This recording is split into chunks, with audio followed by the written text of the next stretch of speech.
Yeah, probably, yeah. Okay.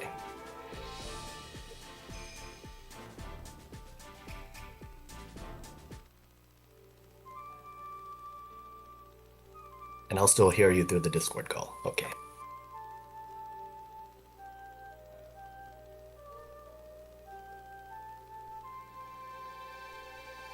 Okay, I'm live on both of them. Alright everyone, we are back with some Pokemon Conquest speedruns, but this time I've got my commentary buddy for the Pokemon Speedrun Marathon, Bacon Fry. Hello, can you guys hear me? Yep, we hear you just fine. Yeah, Bacon Fry, why don't you tell them about yourselves? I don't think any of my viewers have met you. How does it say how many viewers we have? Hold on.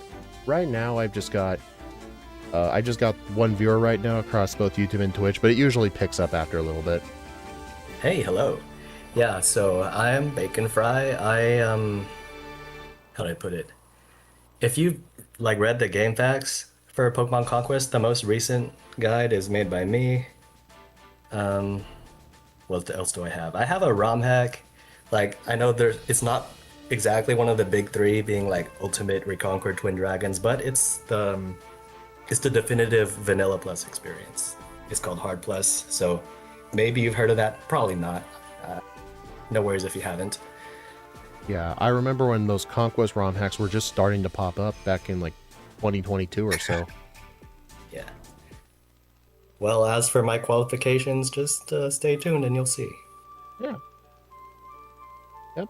So we're going to be doing a commentary practice. I'll be doing a single speedrun. I'm not even going to reset at greenleaf. If Pansage decides to screw with me, I will do my backup plan of actually going after it, which will cost time. So we're basically going to pretend we're doing the event, and we're going to do commentary practice. So I'm probably not going to read anything from chat, because obviously, I don't think during the marathon we'd be able to see any of it. Yeah, I'll go ahead and start. Well, that's okay. I'll usually figure out something clever to say before chat says it. Wait, am I gassing myself up too much? Maybe I should stop.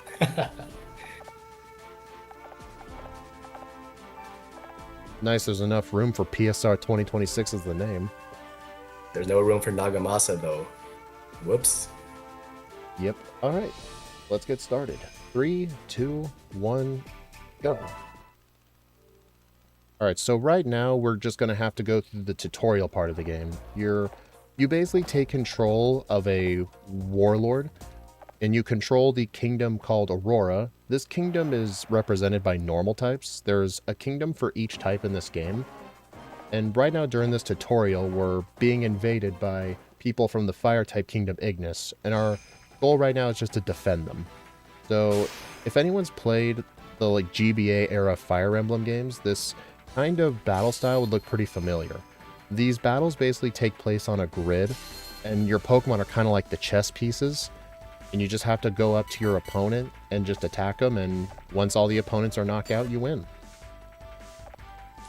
I believe this fight is scripted, though, so there's no chance of it going any way other than you quick attacking for 17 projected damage. So you just do what the game tells you and you'll be alright. Yep. You literally can't do anything wrong, because even if you try to go off the beaten path, your partner here, Oichi, with the Jigglypuff, literally won't let you. She'll be like, oh no, that's the wrong tile. Yep. What annoys me is I can't edit my options until after this tutorial fight, so all these animations are slow. Yeah. Well, if it's out of your control, then it's fine. Yeah. You can also control this game either using the D-pad to move your Pokemon around, or you can actually use the touchscreen. The touchscreen's pretty much almost always faster if you have to move at least a few spaces, but if you have to do a very precise movement, it's usually better to just use the D-pad. I try to do a mix of both.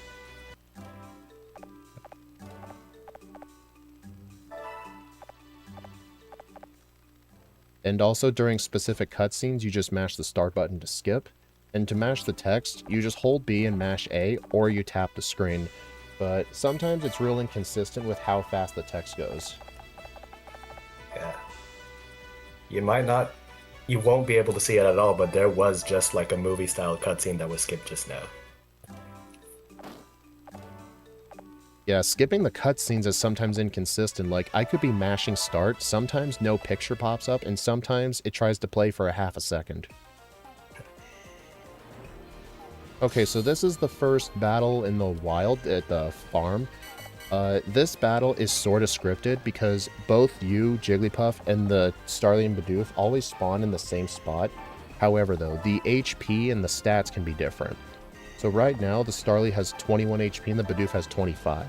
Eevee cannot one-shot the Starly from that health, and Bidoof is going to have to get hit with Double Slap for chip damage. I basically want Eevee to get the final knockouts here, because in this game, if you get a final knockout, that Pokemon gets a bit extra experience, but in this game, the experience is called your Link. Basically, like you see on the top screen, it says Eevee's at 14%. Essentially, think of that as level 14. Oh, I was able to knock it out. Okay. Well, you say top, but on my screen it's at the bottom left. Yeah. It's a bit weird with Conquest because in most games, the action's on the top screen, but in this game, the action's on the bottom screen.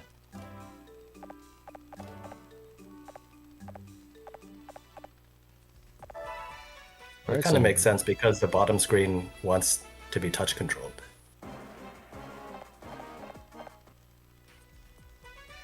Yep, so now we get to do one more wild battle. This is where the ravine shows up. You could go there. There's a Meowth and a Wooper. The TAS actually goes there, but it's actually more consistent to just go back to the farm. But from here on out, any wild battles are a bit more random, so I can't control the placement of anybody here.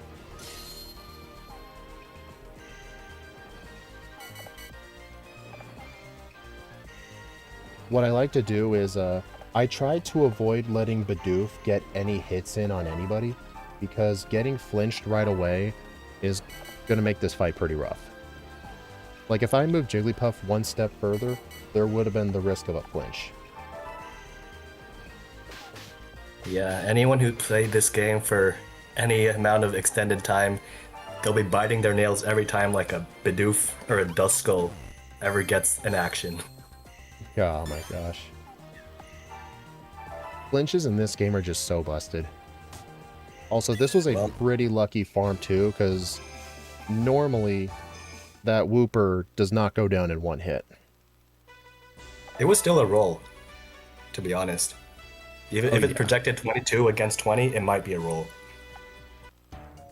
Yeah, so basically the damage that pops up when you're about to click a move, that's a roll. I don't know if... I think that number is probably the average roll, because sometimes it can go higher, sometimes it'll go lower.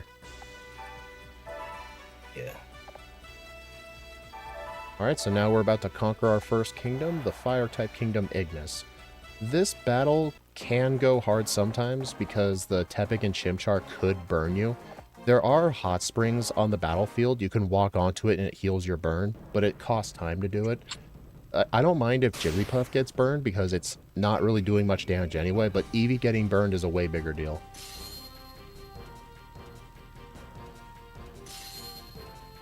And also there is lava on this battlefield, which the fire types can go over, the Bidoof cannot. So the Bidoof is always going to end up in the same spot. Well, you may have noticed I moved Jigglypuff down one spot. The reason I did this is to get Chimchar into a more favorable spot where I can have Eevee reach it and hit it from the side.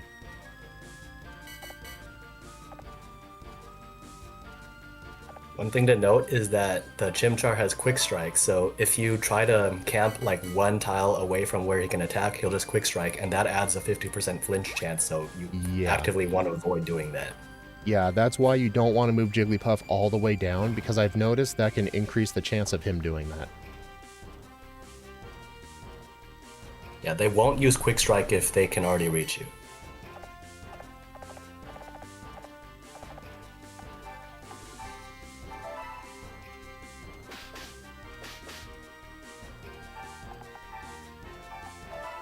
You know, I probably should have gone for Tepig there.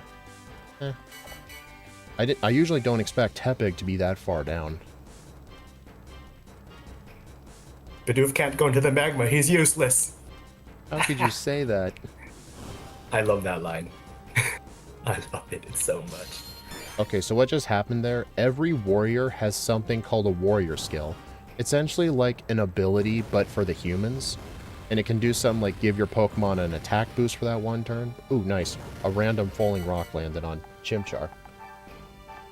This isn't going to be enough for Eevee to kill the Chimchar, though. I want to avoid... Oh, hold on. That was a lucky crit. Maybe hitting it from the side could work? You wouldn't be able to from there anyway. Maybe. Oh, well, okay. Okay, so since I got lucky... That's really lucky. Oh, even better. Eevee has an ability called Celebrate. If it knocks out an opponent, it gets to move twice. Pretty good. Yeah, Fire Emblem call it Gale Force, I think.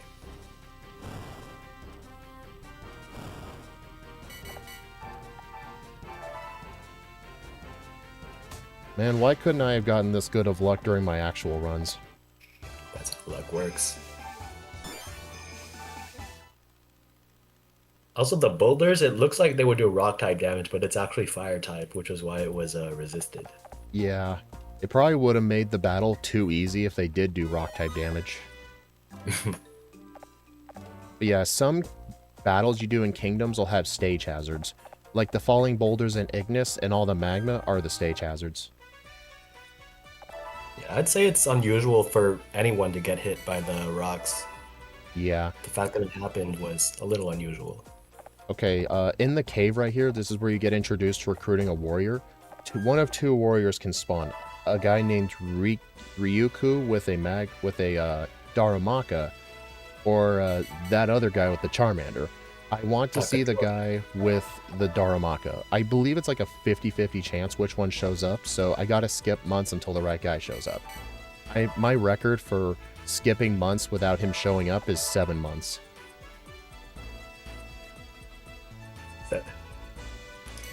Well, how many is it so far? Alright, this has been 4.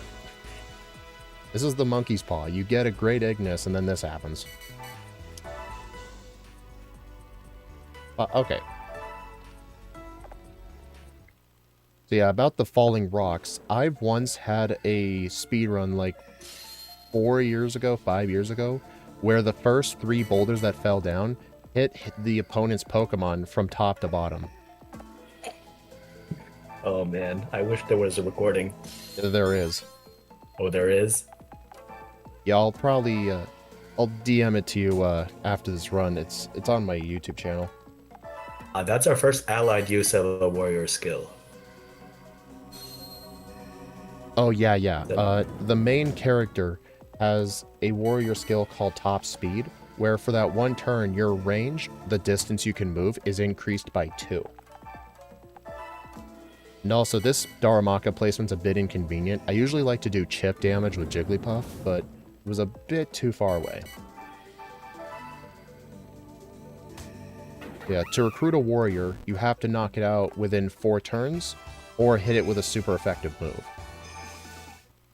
That's just with regular warriors. There are some warriors that have more different requirements, and we'll get onto that in a little bit. Yeah, the 4 turns is a little... It's better to think of it like this. If it's like a 10 turn limit, then if it's 7, you're still good, and if it's 6, then it's too late. But you can still recruit them if you hit them with a super effective, or if they don't deal damage to anybody. To just you specifically, or to anybody, period? Well, if the unit you're trying to recruit has not dealt damage to anybody, then they're okay. Oh, okay. But if they've dealt damage, like not just to the unit that's recruiting it, but to any member of your army, then it fails that requirement. Alright, so right here we're in the Grass-type Kingdom Greenleaf. This is a main cause of resets in my runs because basically this kingdom has 3 different banners. You have to snag all 3 banners in order to win. And you may be seeing these weird colored grass patches. They are actually little like underground tunnel shortcuts, you can get to other parts of the battlefield. The yellow patch that's right next to the enemy Pokemon, that grass heads to the northeast banner. And what happens is, theoretically, Pansage could decide to go down there towards that banner instead of Snivy, and if that happens, it's about a 2.5 minute time loss, because you gotta run Darumaka up there to kill the Pansage, because we have to recruit both him and Takamoto, the guy with the Suwaddle that just went down the stairs. Okay, so that right there, that's a bit iffy. So during most turns of a kingdom battle in this game, usually first turns are an exception because in the main story some of the turns are scripted, but on average the order the opponents take their turns is random. And they're not always going to go into the grass, they're coded to just go after the nearest banner. Okay, I've never seen Snivy do that before. They're both going down. That's really sketch.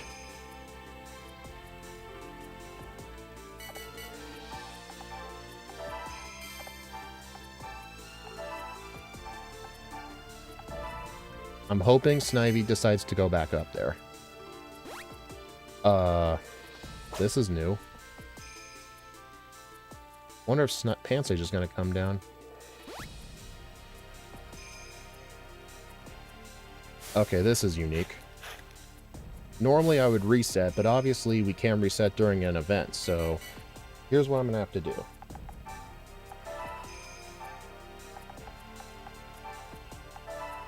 I'm just going to have these guys go back up, and Darumaka is going to have to go up there and kill the Pansage.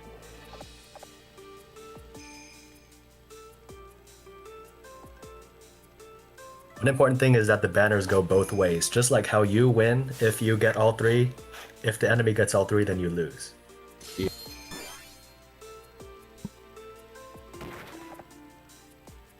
Okay, so basically around those banners, there are random spots where there could be a pit trap. Alright, so I need to put Jigglypuff on that banner to prevent Snivy from taking it. But yeah, I'm not kidding. I have never seen this specific situation happen before. Normally, like, Snivy would go down the stairs and Pansage would go down the grass right away. Not like both of them try to go down the stairs at first. Okay, that Suwaddle being in the way is actually really bad. So I'm going to have Darumaka knock that thing out. But then the problem is that pit trap will still be there. How am I going to do this? Well, the thing is that after you've fallen into a pit trap, it disappears. At least on that particular tile. Yeah. Okay, that's actually very good to know. The problem is that Darumaka is risking 2 pit traps to attack. Yep. On the starting tile and the end tile. I do need to be careful to keep Jigglypuff's health high because obviously if it dies, Snivy will take the banner. So I'll probably use Oichi's warrior skill, which is Sweet Song. It basically heals all of your allies' HP by 50 HP. In the early game, it's pretty busted. In the later game, it's not as good.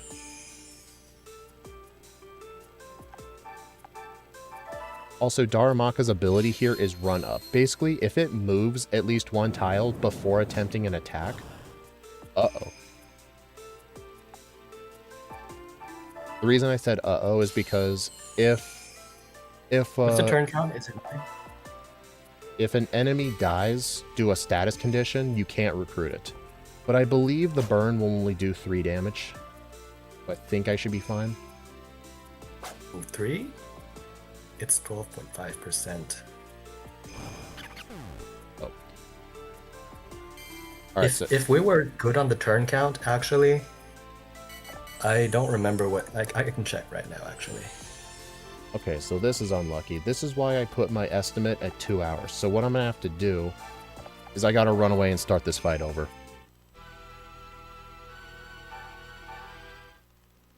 Let me check the config. Should have attacked with Eevee first. Honestly, I should have, yeah. No, that wouldn't have... Because it was a 15 turn count, right? And we're on 9, so that wouldn't have recruited anyway. Well, no, but at least you got the what he meant was hit it with Eevee first, then Darumaka. Then that would have recruited. Because as long Fair as the point. final kill is a super effective move. Yeah. Honestly, I kind of wonder if during the actual event, it'd be better to just run away and go back in. That might actually be better. It might be, yeah.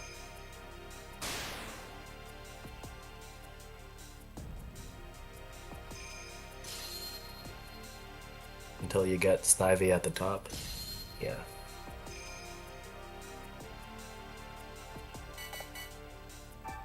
Oh, interesting. When you run away, I wonder if the turns are still going to play out the same.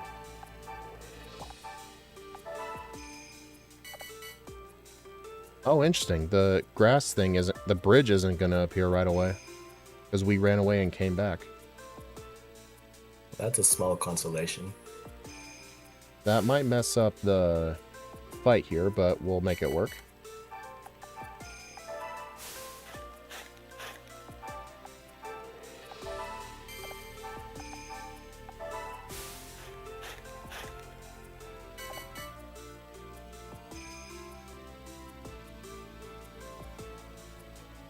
Alright, Snivy, go right. Dude.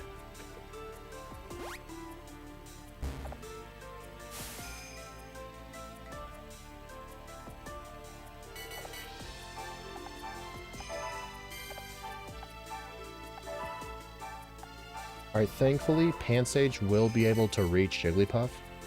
So it will probably prioritize damaging it. Oh, wait, the Suwaddle. Okay. I guess Snivy could reach 2. It has a range of 4. Okay, we should be good now.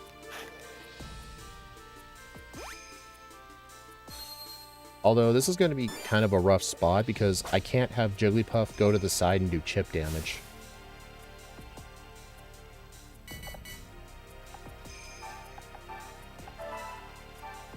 Thankfully, there was no pit trap there. That's another spot where a pit trap could be. The Suwaddle, where it's standing, could also have a pit trap. Hey, nice crit. There's like a slight delay, so every time you say nice crit, I'm like, oh, here it comes. Well, at least the delay on Twitch is only like a couple of seconds, I think. Okay.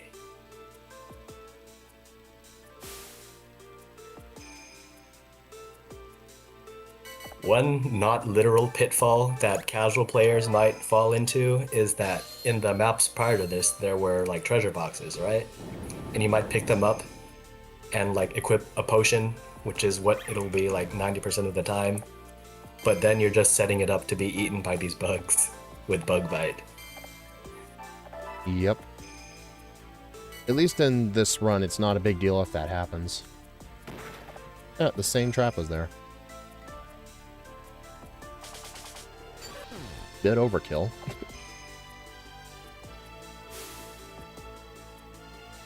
Smell you later, Jigglypuff. Alright, fight's done.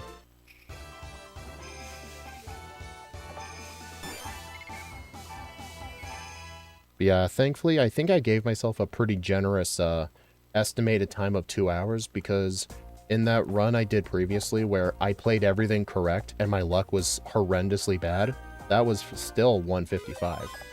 So I think I made a pretty good estimate to account for luck.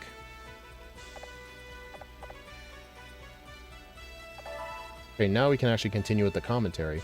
So next up is the Water Kingdom Fontaine, but before I go here, I'm going to stop into Greenleaf and stop at a gold mine. Obviously, as it sounds, we're going to go here and mine for gold. It's essentially this game's currency, because in the next kingdom, we're going to be going to a shop and buying a useful item.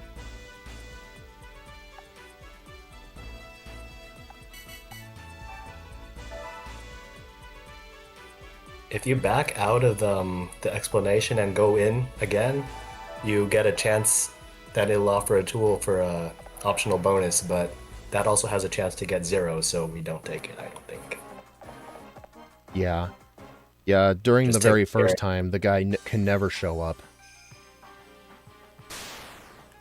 But theoretically, you could do it as a risk if you want extra power wristbands, but you'll be able to buy a lot more of them later, so it's probably not a worthwhile risk. Alright, so in this kingdom, they'll send their Pokemon down to open the floodgates, but there's a button on each side. So we're going to go after those buttons with Eevee, Pansage, and Suwaddle. Darumaka and Jigglypuff are going to stay behind. Yeah. In my casual runs, even on casual runs, I always top speed and hit the button turn 1. We actually have another use for top speed in this. It's actually a strat I came up with. Oh.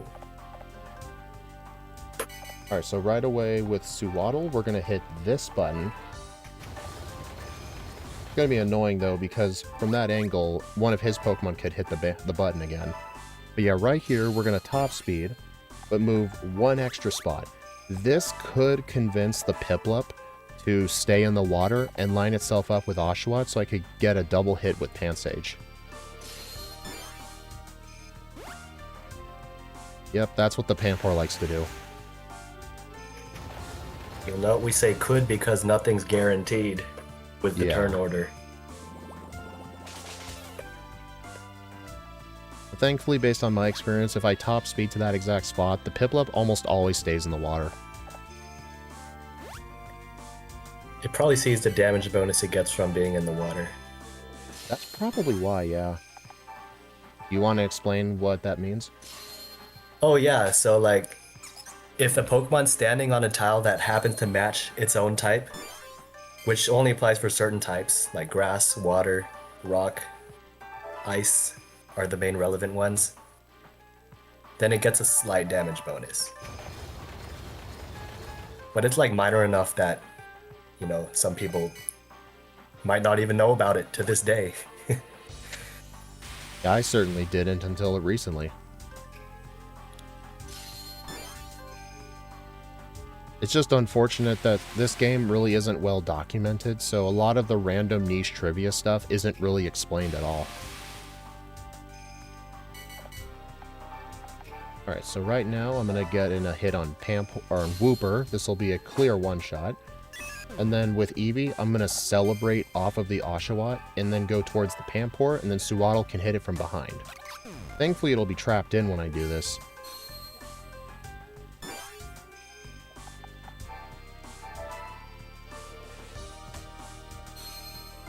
Also, Pansage has an ability called Melee where if a Pokemon nearby gets damaged, it'll do a bit of extra tip damage to it.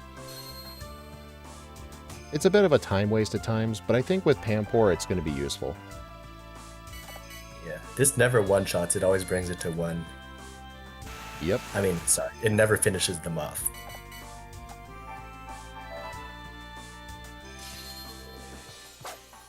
It also applies to if you inflict self-damage, like with your own unit.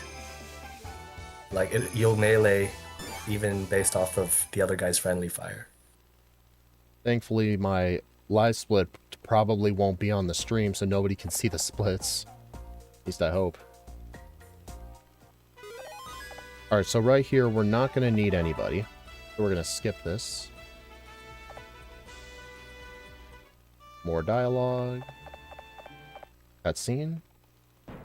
Yeah, you see how it popped up? Sometimes it pops up, sometimes it doesn't. It's real inconsistent skipping cutscenes in this game. It's really weird.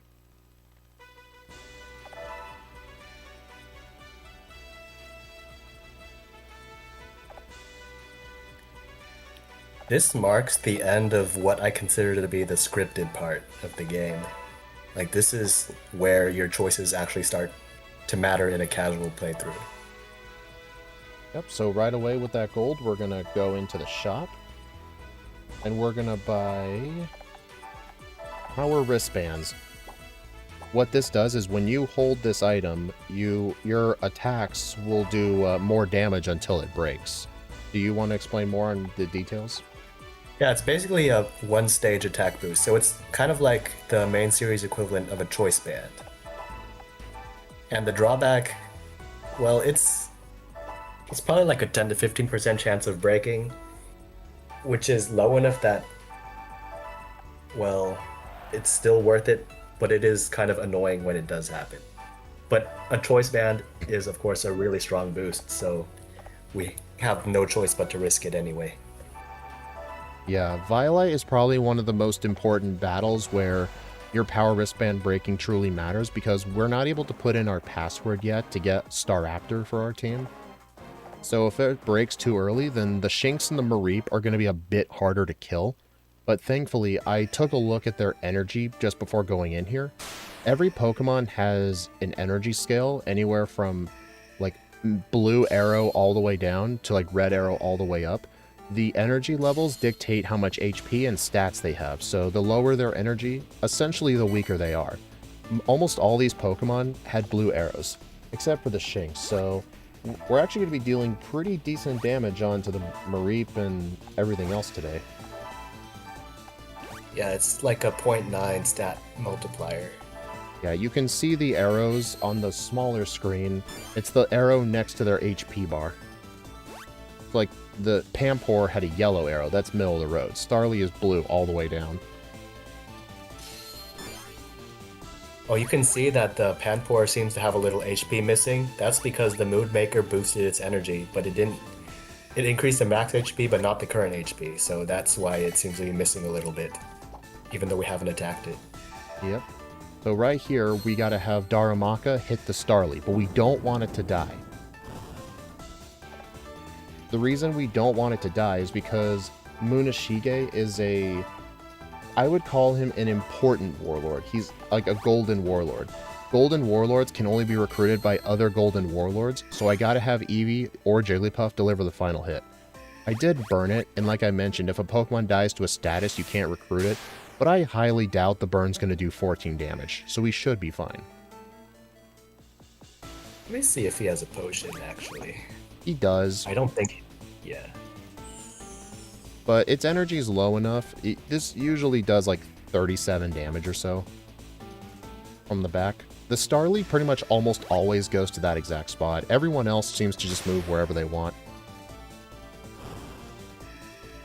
It was actually nice that Mareep moved there. It's very hard for Darumaka to hit things on this battlefield because it cannot step foot on any of those electric boxes. Wow, this thing is a burning machine. Serene Grace, Darumaka. Alright, so I'm gonna celebrate over the Shinx, because the Shinx is a bit difficult to knock out at times. Alright, so the Pampor warrior, Sorin, I believe that's how you pronounce his name, we actually do want to recruit him, so I'm going to use my warrior skill Mighty Blow. This essentially, I think it doubles your damage for that one turn. It does, yes. Well, it won't exactly double it because you're already at +1 from the power wristband. Oh. So it'll bring it from 1.5 to 2.5. Alright, so having Suwaddle here is really good for one use. Jinchio, the one with the Shinx, is holding a potion, and Bug Bite will get rid of the potion.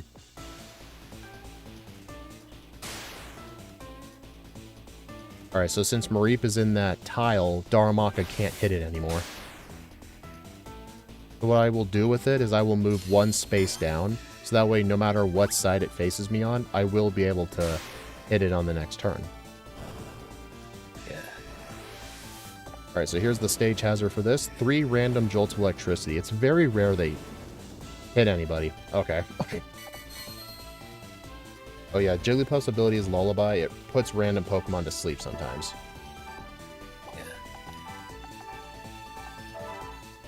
Sleep is a little worse in this game because attacking something has a chance to wake it up.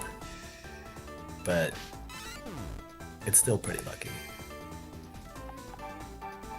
Alright, I think Eevee should be able to kill this.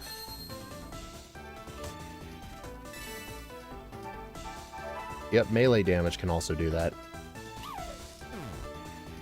Yeah, you saw it woke up just now, but it doesn't matter, it's too late. Alright, so I'm going to top speed so I can reach the Mareep and hit it from the side. Well, Funny enough, this is a very good Violite. Yeah. We even dodged paralysis, although the Darumaka's ability cures paralysis, so it wouldn't be too bad if it did happen. Also, the Mareep has a very annoying ability called Interference. It's basically, it's like Sand Attack. If anything nearby, it'll lower it'll lower anyone's accuracy by 1 stage. Alright, so right here we want specifically Munashige and Sorin. And obviously, we don't have enough room for everybody, so we're going to have to part ways with Suwaddle. Its essential two great uses are hitting a button and eating a potion. That's all it's good for. Yeah. In like a casual run, you could deploy them to a different kingdom and not have to dismiss anybody, but we don't need Sawaddle anyway. Yep. So right about now, we're about to get the ability to type in a password. I'm going to type in a custom-made password. This isn't an official password. It was made by a piece of software called the Conquest password generator. It basically reverse engineered the code of the game. You can make passwords for almost any Pokemon. So I'm going to type in the password now.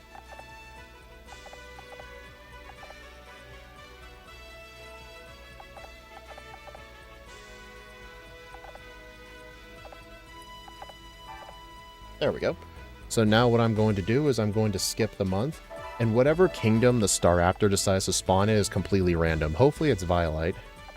Oh, nice. So I don't have to march anywhere. I want at least 2. 4. Oh, that is annoying. Yeah, the way it works is that normally the wild area only generates up to 2, but if there were gonna be warriors there, it'll replace them with more of the wild Pokemon that was going to show up. So, all right. So I want Munashige and Oichi, the Starly and Jigglypuff trainers, to recruit a Starly or Staraptor. The Staraptors. Oh my God, 1 HP. Oh shoot. Oh, Vanguard? You probably want that one. Oh yeah, Vanguard is the best ability for them to have. The worst one is it's Intimidate. Extremely rare. That's really rare. The worst one is Intimidate because it costs time. What Vanguard does is, you want to explain it while I link? Yeah, Vanguard is, if you're the first one to execute a move, it's a 50% damage boost. And it stacks with the power wristband, so this kind of luck is honestly, this is unusual. I think this is going to save a lot of time. Yep. All right, so yeah, now if you were save scumming for this, yeah, if you want to save scum for this, it might take like 20 attempts to have just one of them with Vanguard. It's that rare. Yeah, you would have to use a location in some kingdoms called I think they're called the Ability Spring, Mysterious Spring, where you can change their abilities. Yeah, and that's late game. All right, so I'm just going to link these with other people just to get rid of them. Yeah, it's the only way to. Okay, that was a bit unlucky.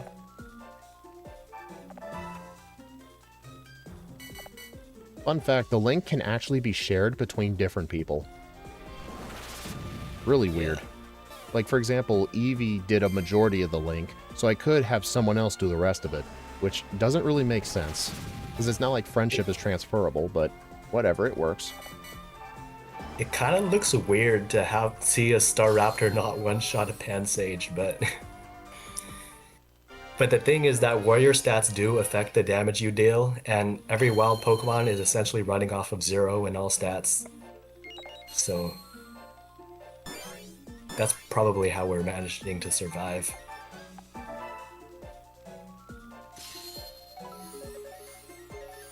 And linking is, yeah, the only way that these babies are going to get rid of a Staraptor. It's Little Cup versus OU.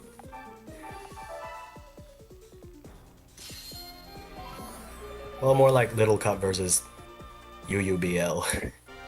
There actually is a backup strat I could do here if I encounter 3 Staraptors or more. You could have the Darumaka Warrior recruit one, and you can use it for the next 2 kingdoms. It does speed up Cresselia if you can give him that.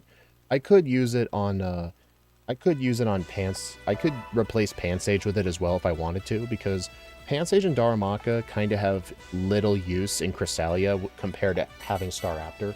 So I could do it as an alt plan, because I don't plan to keep them for very long anyway.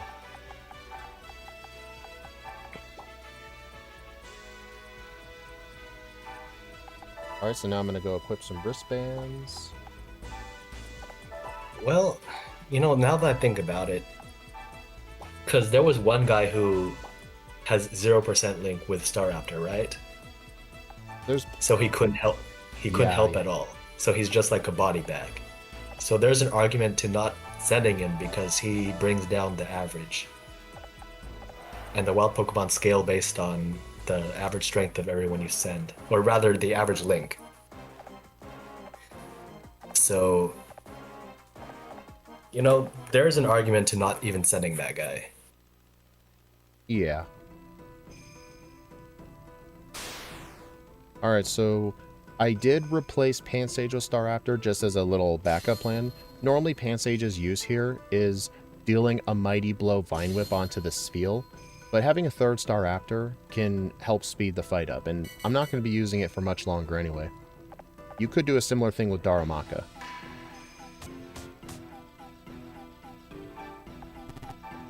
So do you want to explain how this battlefield works? Yeah, it's... Every turn, like a random ball drops down, and if you hit it, it goes in the direction that you hit from, and it does like a decent chunk of damage to whatever it hits on the way. The real problem with this map are the random pitfalls, and that's kind of how Staraptor is shining here, because it's flying so it doesn't have to deal with that. Yep. I swear, Poison Sting is like a 50% chance to poison in this game. Well, you can detox, right? True.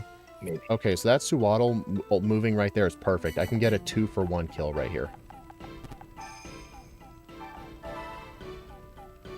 Also, the down cost of using Brave Bird is for the next turn, after you attack, you can only move one tile worth of space. So sometimes it's worth not going for the kill unless you can knock out multiple people. It's like a relevant drawback, but it's not devastating. That was an unnecessary crit. Also, I don't know why, but sometimes when you kill a Pokemon, they'll usually play their cry before fainting, but sometimes it waits 3 seconds to play the cry. I have no idea why it randomly does that. Neither do I, to be honest. Like, I know a lot of things, but not that. Yeah, that's annoying. Actually, hold on. I'm gonna have Hampor get these balls out of the way. My plan was to kill the Venipede with Darumaka, then reach the Spheal easier, but then there was a pit trap. I guess it's not a pit trap, it's just a regular... It's a fence trap.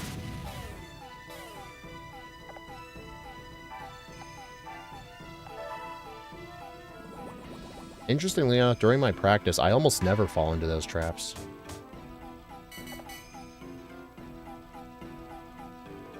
Alright, let me see if I can get Venipede to move one spot to the left. That would line him up for a 2-hit. Oh, nice. Thankfully, I didn't die. Because your defense goes down when you use Brave Bird 2, and it increases your chance of dying. Yeah. The good thing is that Staraptor's naturally fast, and its speed doesn't go down, so you still have, like, some line of defense. Well, even though I had the 4-star Raptors, I still gold splitted Cresselia. Or not gold split. I was close to gold splitting. That just shows you how much faster having an extra Star Raptor can help here.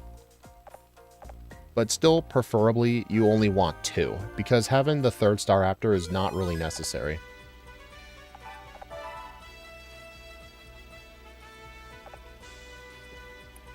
Remind me, did we use Vanguard?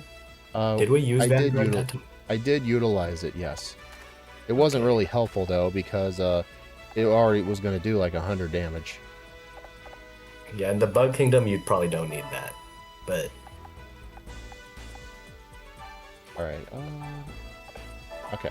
So, I'm keeping an eye on my power wristband count. I want to make sure I have 1 power wristband left, because pretty soon we'll recruit a warlord named Kenshin. He has a Gallade.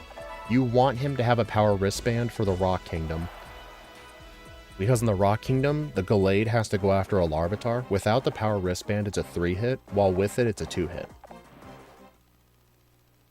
It's a 1-hit if Psycho Cut actually does its job. And crit, has a high crit move. Yeah.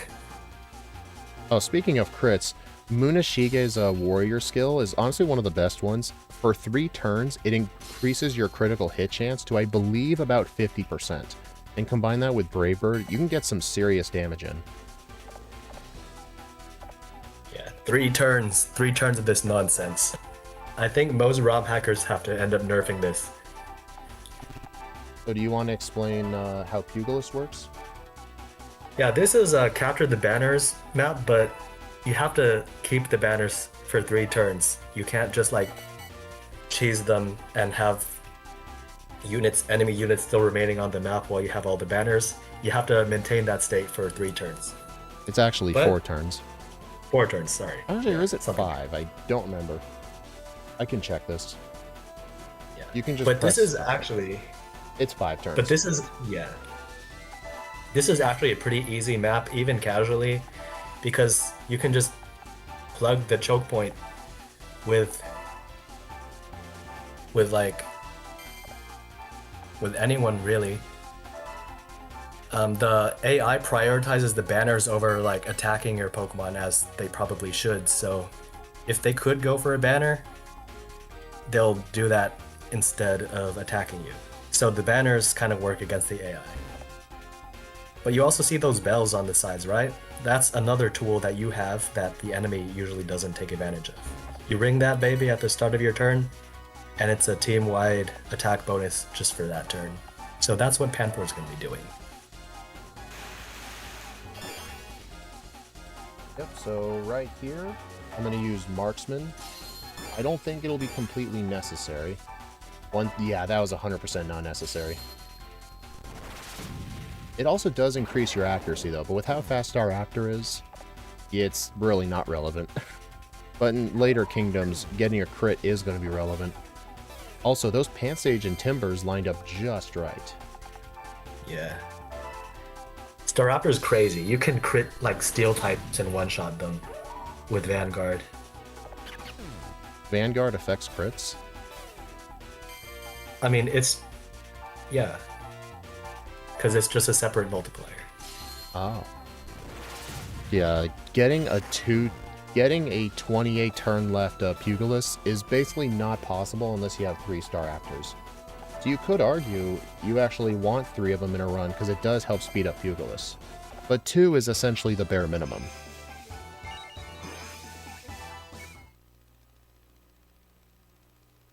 Man, that was so short that I had more that I wanted to say that I'm not going to be able to say. Yeah. We also do need to recruit Yoshihiro with the girder. I had to make sure Munashige or Oichi is the one that killed him. Alright, so yep, we're going to get rid of Soreen. It was nice knowing you, buddy.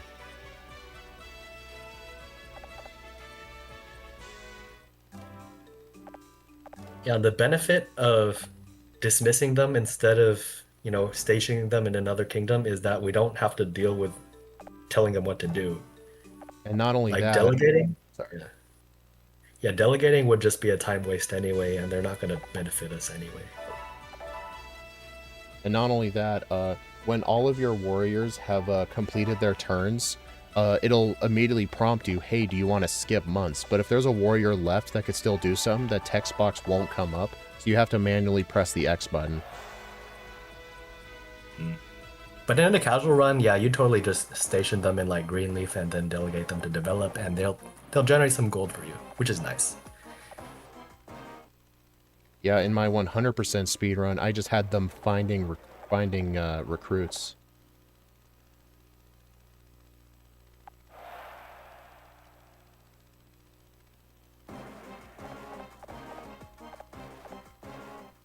Alright, so right here is the invasion split.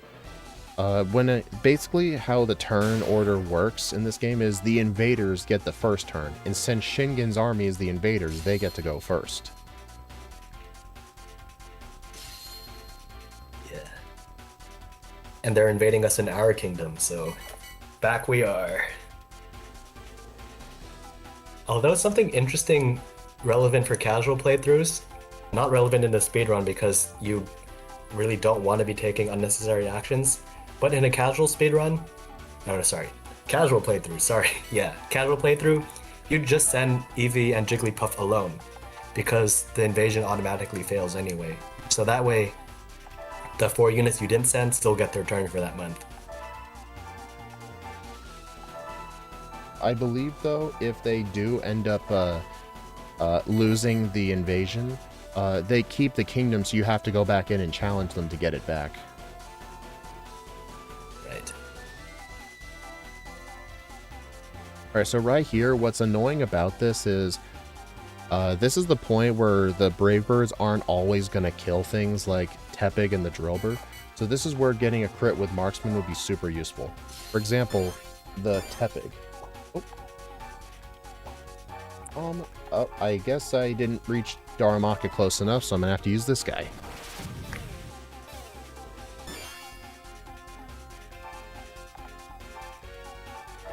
Alright, let's see if we can get a crit on Tepig. Dude, I got a crit on the wrong Pokemon. So because of that, Tepig is going to be going down there. Alright, I'm going to be placing Eevee right here just to prevent those other Pokemon from going in too far.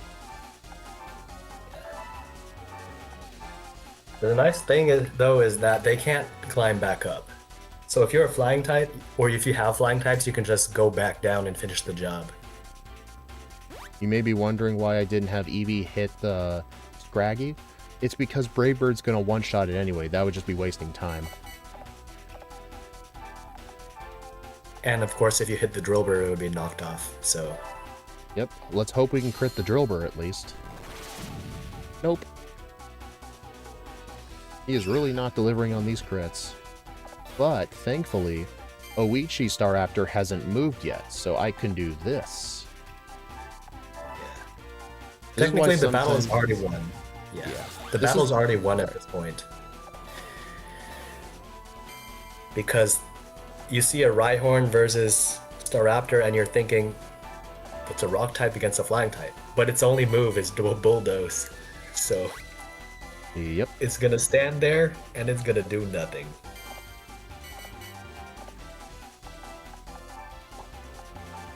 Alright, so this right here is why we have Girder. Well, he's useful throughout the entire run, but in this one specific fight, this is his goal. Yoshihiro's warrior skill is a Mighty Blow. Also, since we're the ones defending Pugilist, you actually don't have to get all the banners. You just have to kill everything.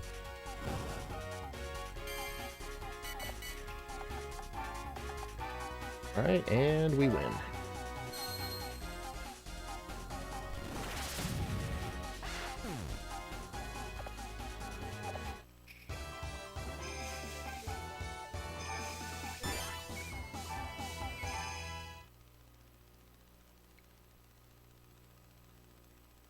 Man, don't you just like seeing all those red splits?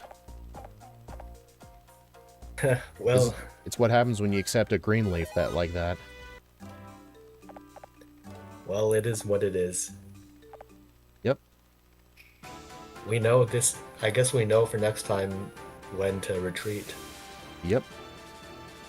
So right here, this is a scripted warlord transformation. The golden warlords, when achieving certain conditions, can actually... they can actually go up in rank or transform, where they will unlock new warrior skills. And usually they're unique warrior skills. Our new warrior skill is Courage. It still boosts our range by 2, and it gives us an attack boost for 1 turn. It's Mighty Blow. It's Mighty Blow and top speed. You know when... And... Oh, sorry. And, you know, talking about warlord transformation is arguably not relevant because that's the first and last one that we'll ever see for this speedrun. Yeah. Their post game.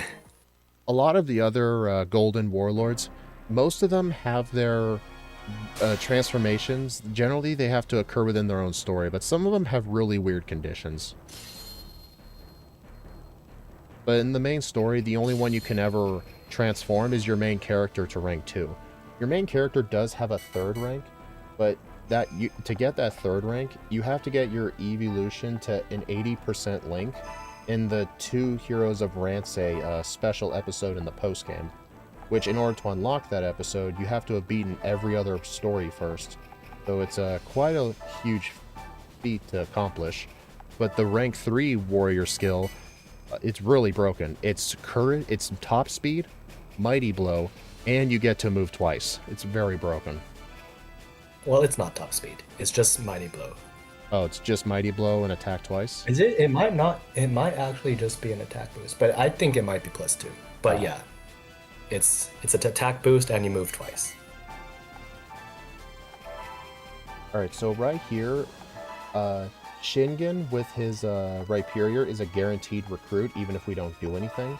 However, we do want to recruit the guy with the Drillbur, because Excadrill is extremely helpful for the late game kingdoms. However, in this turn, since the opponents will do their turns in a random order, they'll prioritize going to the lifts.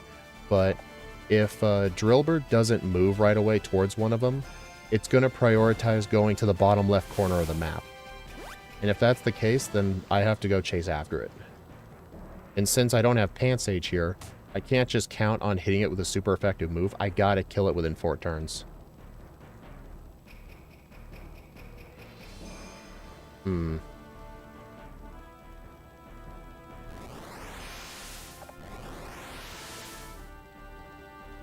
This is another bit of RNG in the fight. Where it lands, yeah. The thing is, on turn 1, we had a chance to step on the elevator with top speed, but we didn't take it. And that's Okay, because this is kind of like, I don't like this. yeah, it's kind of a game of chicken, because whoever steps on them first gets blown off and triggers the wind. The reason I left is because I just wasn't gonna reach that. I'm gonna give the guy Pansage back. Thankfully, this isn't the actual event where that happened. Okay.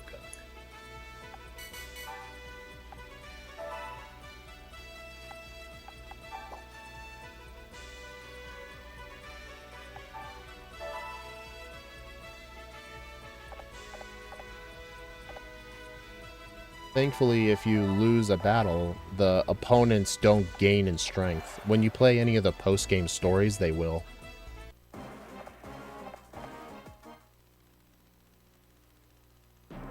Yeah, they don't train between months either, so it's very beginner friendly. Yeah, and this kingdom is extremely easy to cheese. You let the opponents get onto the lift first, and the sandstorm will always activate on that turn, and then you can just climb up all 3 of them and win. It's very easy to cheese. All this difficulty is because we want Drillbur. Yep. It's incredibly useful. It's useful for the Ghost Kingdom, the Steel-type Kingdom, and it's our only Pokemon that'll deal super effective damage to Nobunaga's Zekrom at the end part of the game. You see that guy in the title screen, right? Like, Yeah. he's on the cover of the game. It may look intimidating, but fun fact, out of all the legendaries in this game, there's about 10 or 11 of them. Zekrom is by far the worst. No, it's Registeel's the worst. But Zekrom's like... he's probably bottom 4, maybe bottom 3. Yeah. He's not very good. Okay, so let's see if things are a bit more cooperative this time. If things go south, I think I see a way out that we could have taken, but we'll see how it goes. Yeah. I mean, worst case scenario, I can always just have Pansage just chase after it and kill it with Vine Whip, which is super effective. But the problem is, there's always the fear of getting killed by a fire type.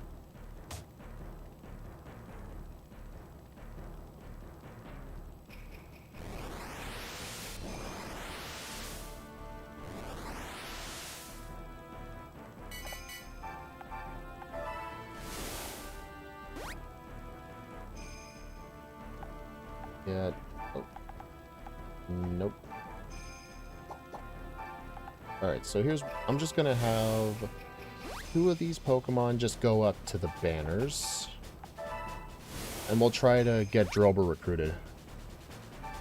Yeah, the out I saw, by the way, was KOing Charmander the last time because it would have moved Staraptor a little bit forward and blocked the guys from reaching the middle platform.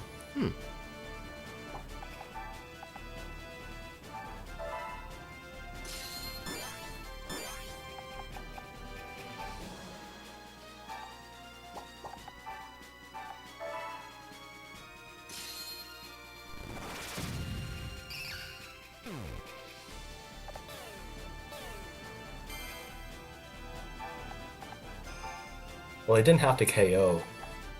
No. Just having Staraptor there would have blocked it.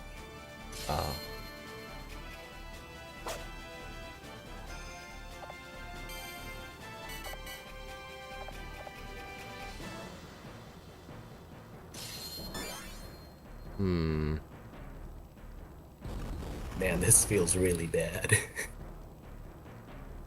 The luck is just real awful. It literally just the order the two turns happen is what dictates this. Yeah, if Drillbur went before the guys who went onto the tower, then it would have been fine. Yeah. Because it would have seen that the middle one was still available. Now it sees that none of them are available, so they're just gonna move randomly if there's no enemies in range. Yeah, I know the Pansage is underleveled, but that's irrelevant.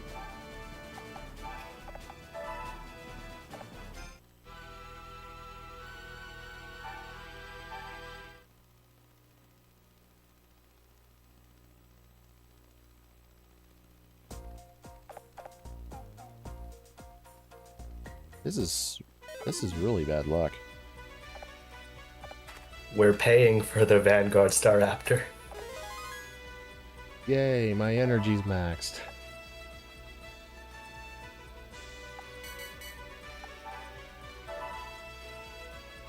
Also, even though the opponents don't gain any strength, their energy can still go up. Could also go down. I Yeah, guess we kind of have some unplanned downtime, so maybe it's a good time to talk about why we're doing the Ground Kingdom instead of the Psychic one. Yes, the Psychic type kingdom, there are 4 different banners to take, and there's a bunch of random portals that'll teleport you to random spots on the map, and you actually have to defeat the Pokemon guarding the banners. It's not as easy to cheese, and the fight would just take way longer.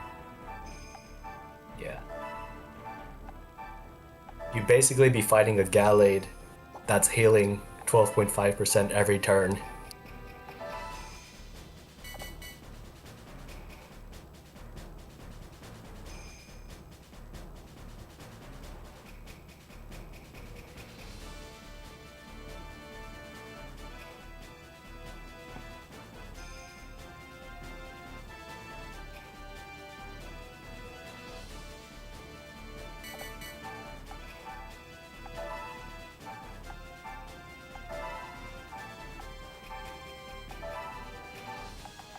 Maybe we could try attacking the Charmander this time. Yeah, I'll try that. Oh. We didn't reach it.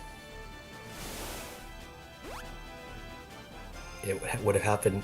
It would have had to have happened on this turn, I Interesting. think. It's going for the attack. Okay, it's doing that. Yep. Stupid thing happens again. Yeah, I think the forward Staraptor has to hit the Charmander and block that tile. And end up on where Tepig is now.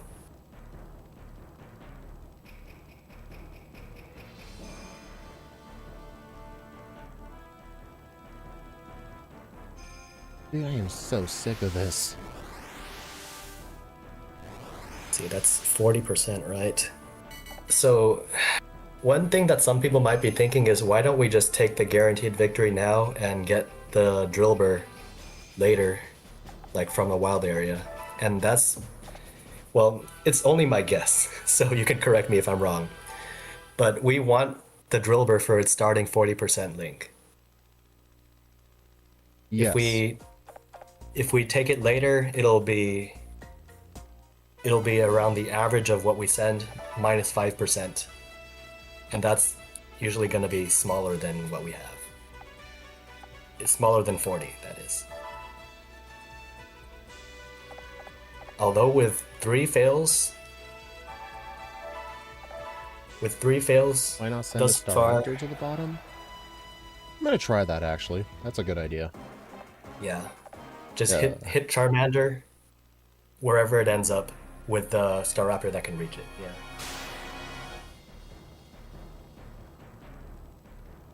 Yeah, maybe have one of the Star Raptors go over to that leftmost banner instead of Eevee. Oh, I don't know about that one. We'll just do it like this.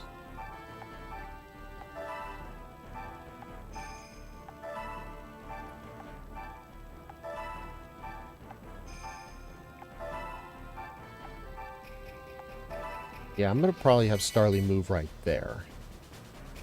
I guess one backup I could do is maybe Brave Bird the Drillbur into Celebrate off of Eevee to the banner. Maybe.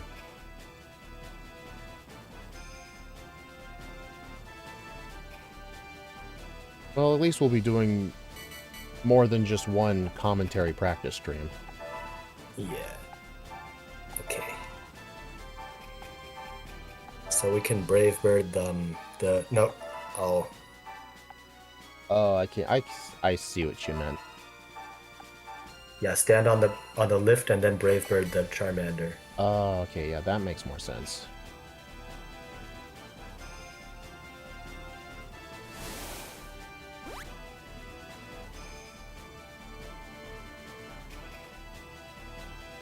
Well, we could still get bailed out if Drillbur goes first. Before Charmander. We can still be bailed out if we crit the Drillbur. Please. That's a little annoying, but I should be able to team up on that's it. good. Yeah, that's good. I should be able to team up on that Drillbur.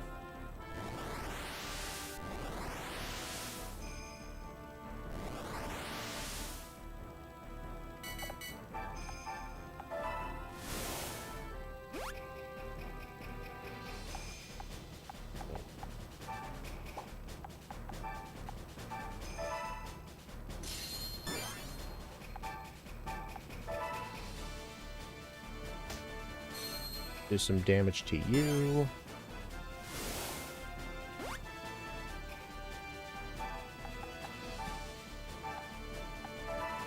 Oh yeah, for some reason, if Brave Bird ends up going face first into a wall, it will not hit off the sides. It's really annoying. Alright, I'm gonna leave... Yeah, right here. That does open Rhyperior up to knocking it out, though. But this is why we got 2 Star Raptors. Could have had 3, but... I mean, ideally... I mean, yeah, I could have moved Star Raptor into a better spot to protect it.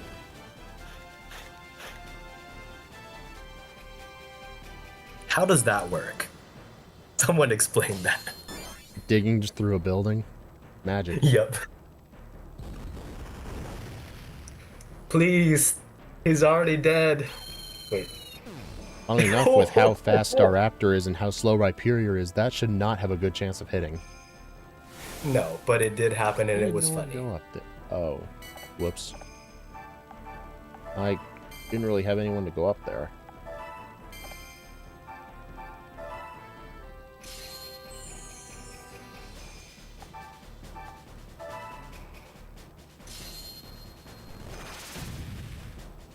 Alright, let's just hope Daramaka can kill that.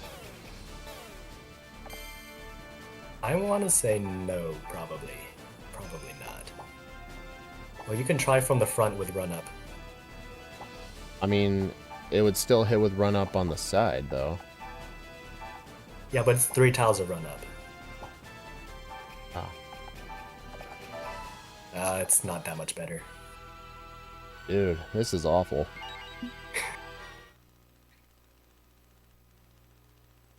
Stop using Pansage or draw 25. Well, the main goal is Pansage is the one to do it. Remember, it's not always I'm going to have that guy with a Starly. Well, if it's within the first 4 turns, then you want to just select whoever does more damage, and that's going to be Staraptor. Did we break any power? I think we broke one, right? Yeah, but I've only got one left.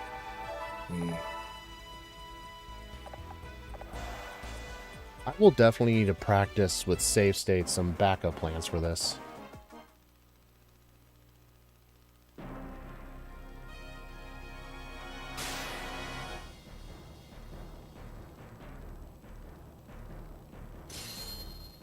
Well, I'm going to try and arrange it so it doesn't die immediately. Yeah, usually the way you do that is just plant someone in the space that Rhyperior would have to stand to rock wrecker us.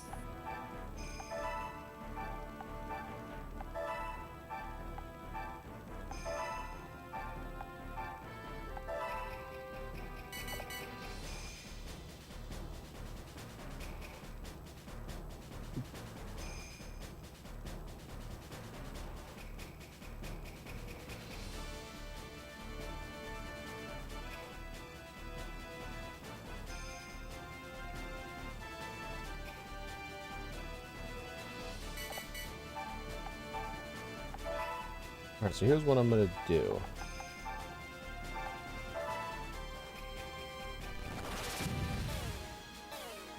Yeah.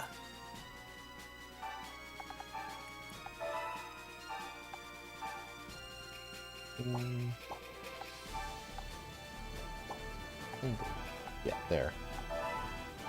Yeah, flying types can go over enemies, but it doesn't go both ways. They can't walk through us. Nope.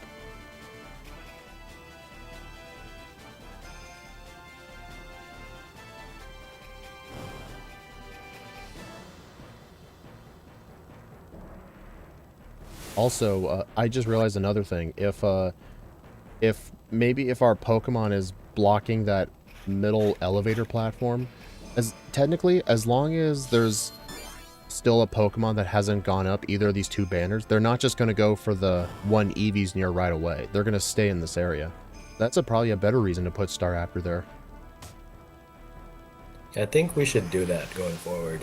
Yeah, absolutely. That seems super worth it.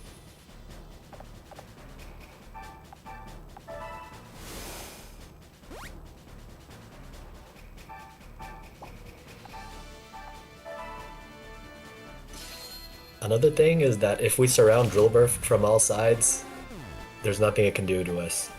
Yeah, that's pretty funny. I'm going to have to have the other Staraptor go for this.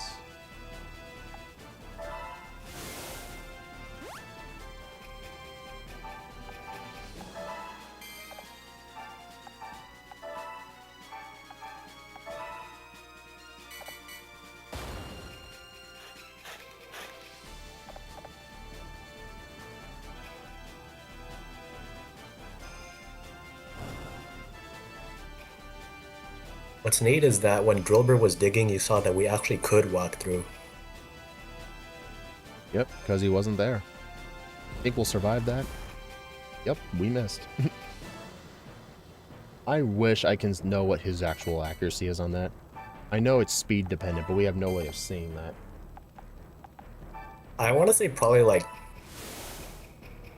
just a random guess, random numbers, but I'm gonna say like 52. 52 seems about right.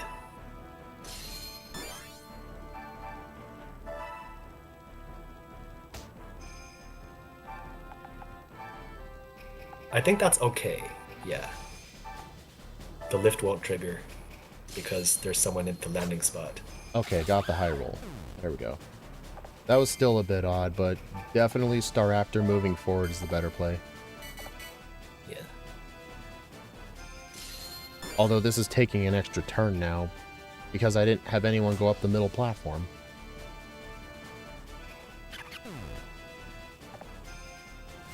Yeah, this is a kingdom I'll definitely need to practice with save states.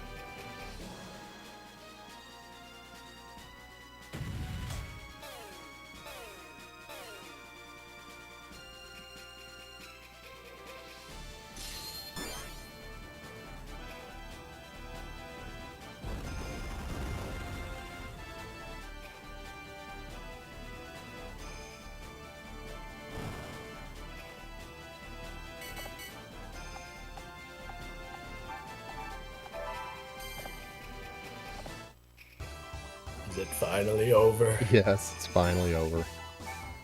Man. Only a 22-minute worst split. Just don't replace Pansage. Absolutely, that was a massive mistake replacing Pansage. But I know for the future, don't do that. It's fine. I guess it's fine to replace Darumaka, but do not replace Pansage.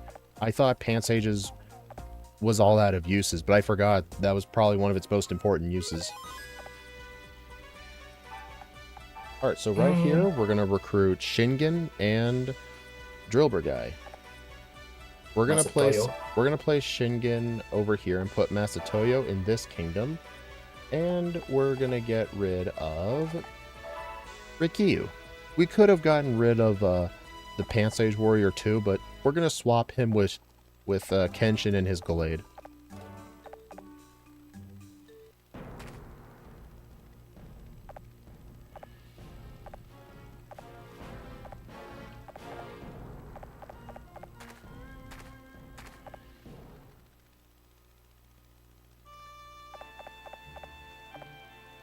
I guess the bonus of Staraptor over Pansage, another hidden one, is that you get another unit that Drillbur can't even hit. Alright, so and right you can here, just position you can just position Staraptor in a place that prevents it from hitting someone else. Alright, so now we just swap Yeah. Kenshin with the Pansage Warrior. And now we've got to give our final power wristband to Gallade. If I didn't have to do all those attempts at Terrera, I'd have more wristbands right now.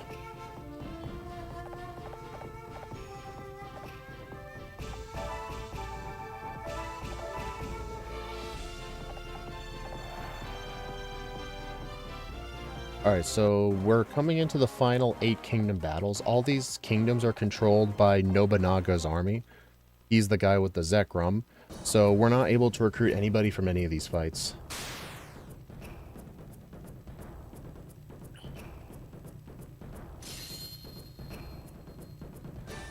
Alright, so this kingdom is the Rock Kingdom. There's a bunch of rolling boulders you could hit, and funnily enough, the challengers are stuck in this little box here, and you gotta step on one of these switches. But there's also switches on the outside too, so they can't just camp in there.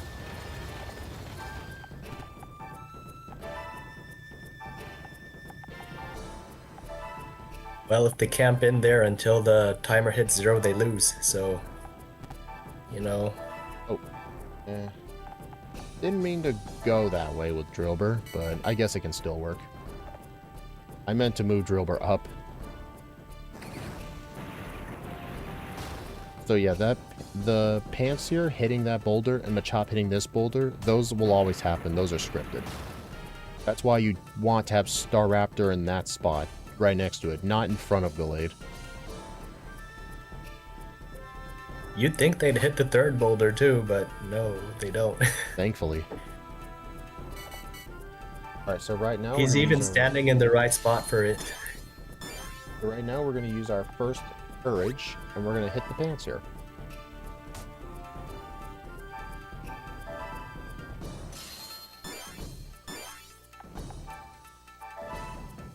I don't think that was necessary.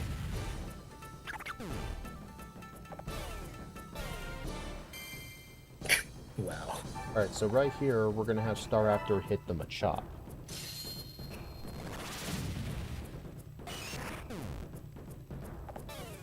Then with Kenshin, his ability is Bustle, where it'll increase the range of his Gallade and anyone else around him by 1 space, but only lasts for 1 turn. And the wristband broke already. Great.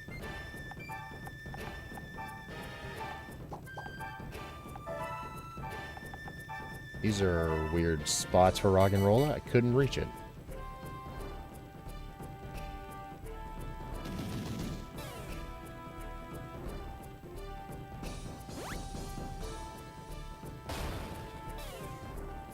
Alright, Girder got flinched. Yeah, it's kind of an underrated flinch machine. You usually don't think of it because it's not very common, but yeah, that's a rock slide user.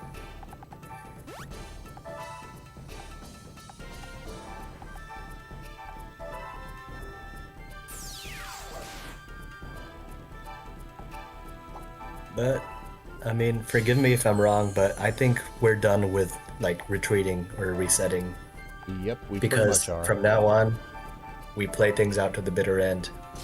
Yep. So yeah, I want to use Dig on Boldor. And usually I want Girder to do the next hit on it. That Boldor has Sturdy, so it can never die in one hit. But preferably, I'd like to have Girder knock out the Roggenrola, and preferably the Onyx as well, but I think because of the fact I moved Drillbur over here, their movement was a bit weird.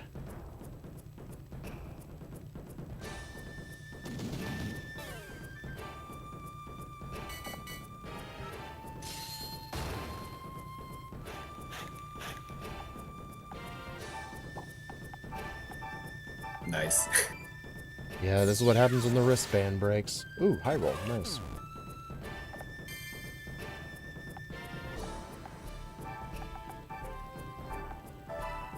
Yeah, that Boldor is the biggest threat on this side, so I want to get rid of it. Thankfully, the Roggenrola does not have Sturdy.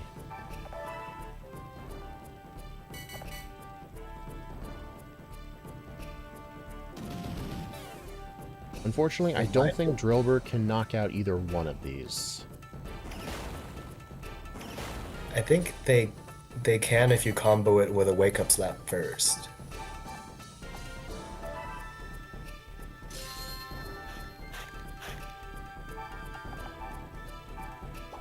Alright, I'm gonna have to Mighty Blow the Onyx.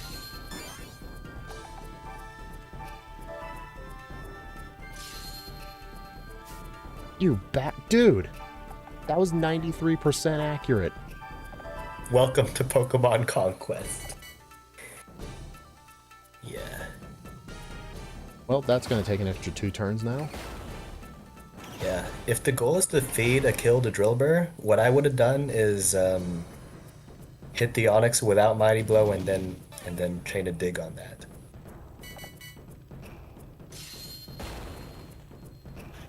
Because if all the rock units are getting 2 KO'd by whatever you have, then you want dig to be the final blow.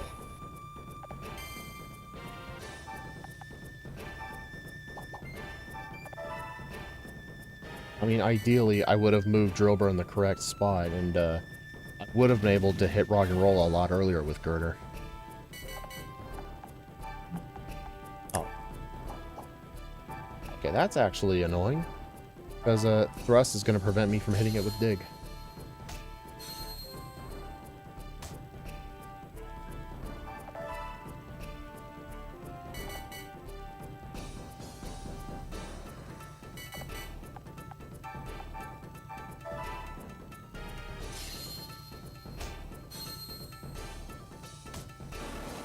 Oh, that was very bad, but it was kind of my fault.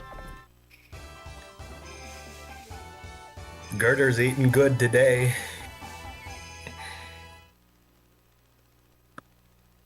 Yeah. You might have seen that the Warriors have a different quote when they're defeated. They usually have like a kind of encouraging one where they say nice things about you, and one where they're just like frustrated. And if they say the frustrated one, that means they didn't join you.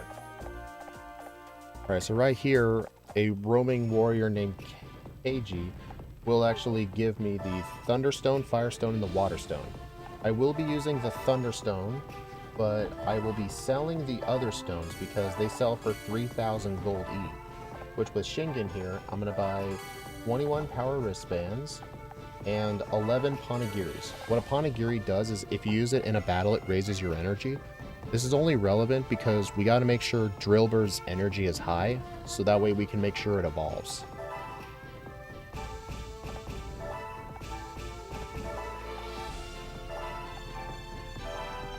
Oh, you still had yours, okay. So yeah, Shingen's only purpose in this run is to buy the wristbands. Poor guy. Well. Hey, Joe. How's it going? Not the best. Someone who's never played Pokemon Conquest before will be like, Dude, what's wrong with Rhyperior? You're Oh, better do off they know? keeping Rhydon. Yeah, Rhydon would actually be really good. You'd be better off with Rhyhorn. I'm saying it. Rhyhorn is better than Rhyperior. I'm not even kidding. Okay, so this kingdom fight is the Dark Kingdom. This fight's pretty straightforward. There is a little risky spot that could save time with Girder. I'll mention it in the next turn.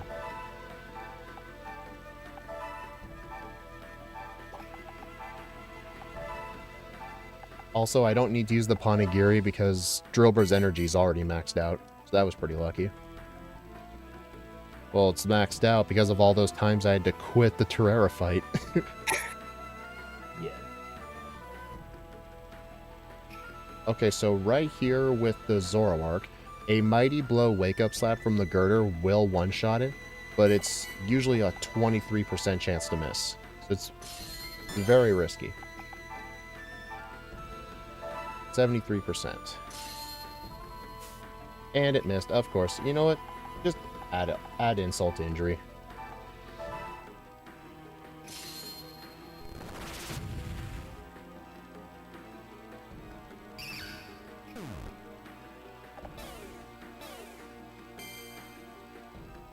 There's the long pause that we were talking about. Yep. I have no idea what causes it. Alright, I'm gonna go after the Scrafty. That Scrafty can hurt really bad with high jump kick.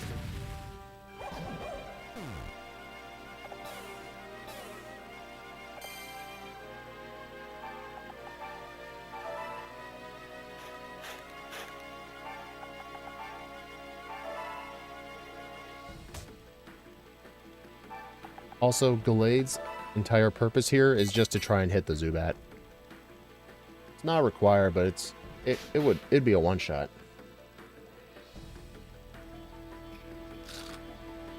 Also, Bite can flinch.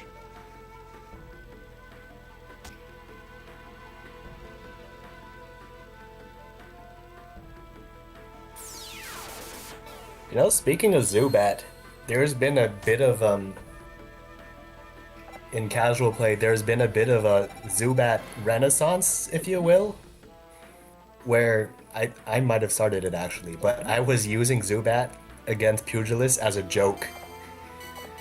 Like, just having Munashige switch to Zubat, like as a sort of cursed flying type alternative. But it's actually nice because you don't get poisoned in the Bug Kingdom, and you actually resist the fighting types. So it's a meme, but it's pretty funny. Okay, we won the coin flip. Alright, so that little gimmick that happened in Yaksha is every other turn a roulette happens, and the unlucky winner, yeah, if you call it that, the unlucky winner gets teleported into the jail cell, and you have to walk out by stepping through grass, or in Staraptor's case, just flying over it. Ideally, you want it to happen to a Pokemon like Gallade or maybe Girder after Zoroark's dead, but having it happen to one of the opponent's Pokemon is very annoying. You gotta chase after it. It's roulette time. No, it's not.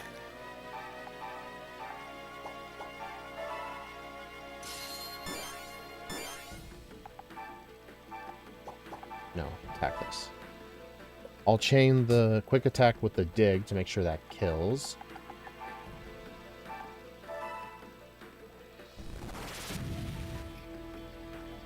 And another long cry.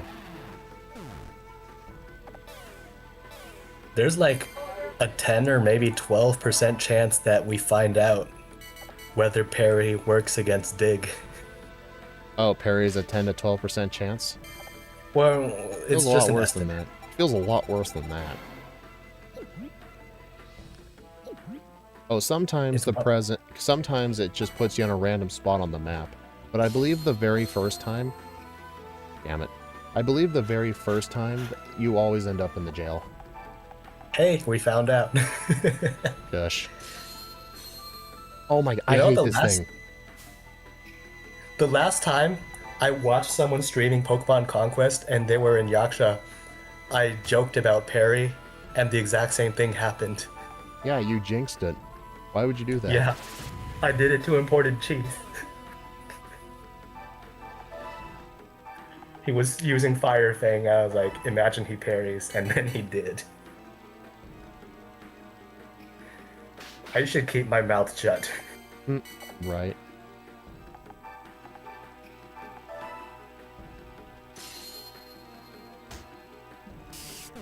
Yeah, Drillbur's kind of not eating at all today.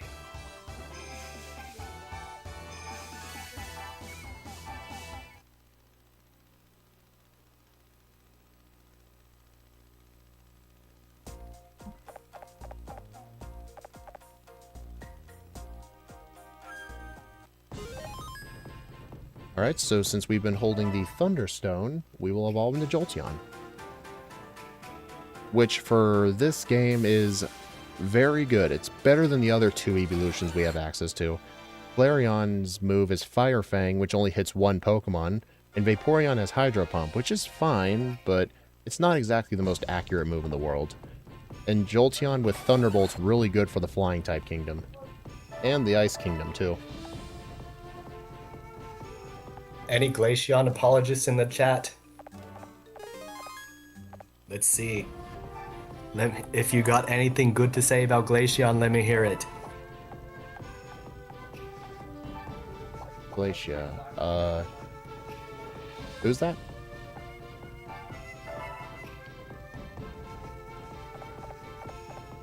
Is Glacia the name of a person? No, Glaceon, the evolution. Oh, Glaceon, that's what you said.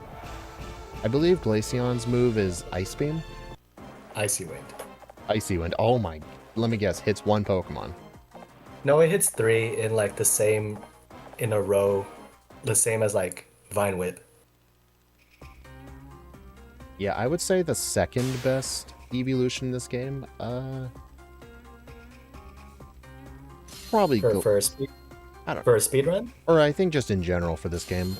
I think it would probably have to go to Glaceon, because at least Ice offensively is really good. And it can hit 3 Pokemon. Vaporeon could probably be third. You get Glaceon for one fight. And it's not even the final battle, it's the second to final battle. It's the second to last.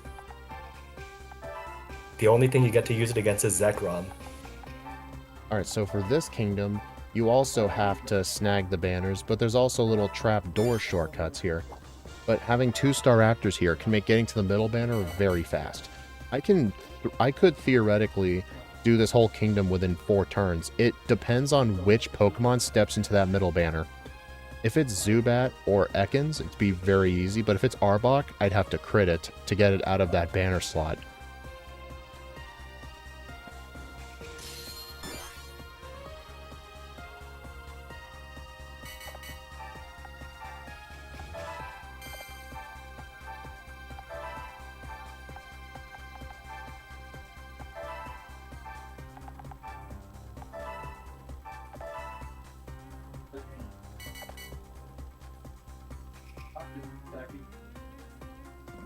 You can kind of see flying just being a really good type because not only did we just go over the walls, we were just standing over poison and not feeling the effects.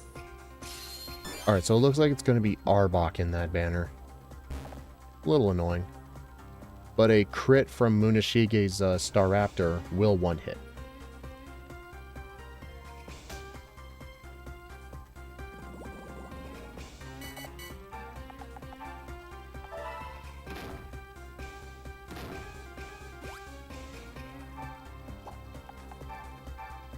Alright, let's see if we can get the crit.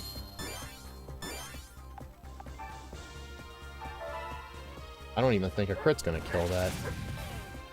Didn't even matter anyway. Okay. What was the damage roll? Sorry. 50. It was 55. Oh. You know, I don't think Vanguard... You know, Vanguard would have helped if we did it. Oh. Whoops. But we didn't get the crit, so... yeah. Alright, so it's just a little unfortunate. That means it's just going to take an extra turn. Yeah. The worst case not like scenario would have been the second Brave Bird actually hitting, the Arbok faints and someone new goes into the banner. Yeah. You need to be able to claim the banner right after it becomes empty. Oh, I forgot to split. Whoops.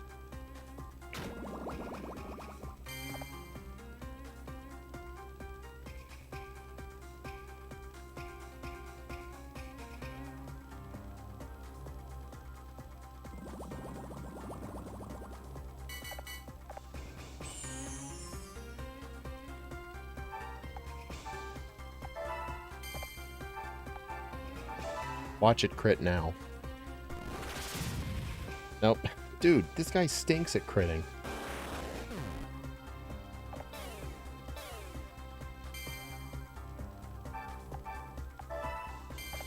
Alright, we win.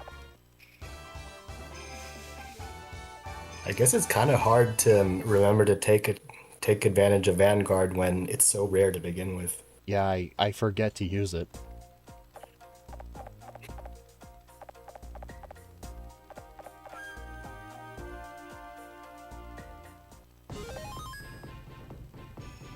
And Golbat's portraits are so funny. Yeah, It's just such a funny Pokemon to begin with, but I agree. seeing these emotes is even better. Alright, let's see. Our Drillbur is at maximum energy, so it's guaranteed to evolve after this fight.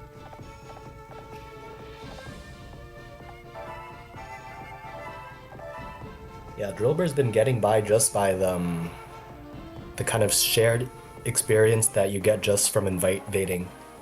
You don't have to kill anyone to get some experience, but you get more if you get some KOs. But there's like a minimum amount of experience that you get just for participating in the fight. Yep. And also, battles in a kingdom actually give you more of a link percentage boost than battling in the wild.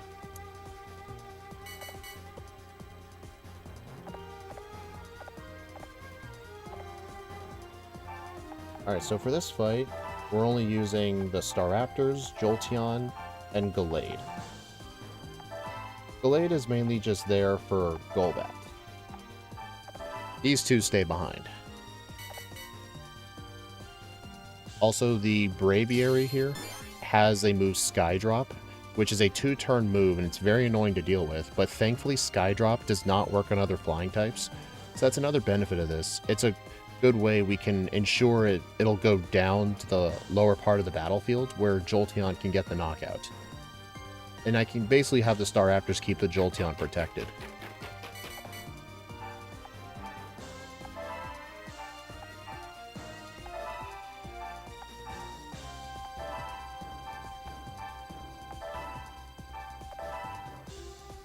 And this fight also has another major advantage of having 2 Staraptors, because on these 5 Pokemon right here, or yeah, 6, these 6 Pokemon, the only Pokemon with a range of 3 is the Carnivine. It's a lot harder for the Carnivine to get to the lower part of the battlefield. It has to be like right next to the cliff edge. So if I make sure one of the Staraptors doesn't attack, I can fly up there to the Carnivine if needed. Okay, that was kind of unlucky.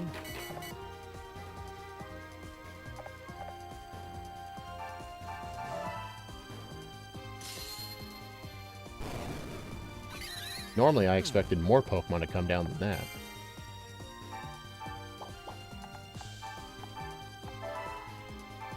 Alright, I'm gonna have to leave everybody else.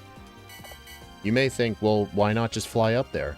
After you've hit Brave Bird, you can easily get trapped if you're surrounded on all 4 sides.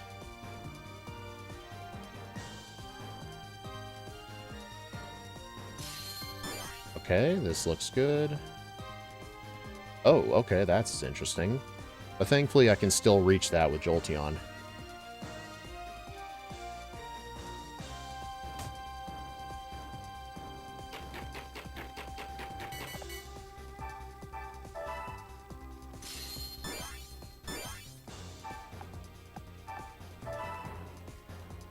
Alright, I think Gallade should be able to knock out the Starly.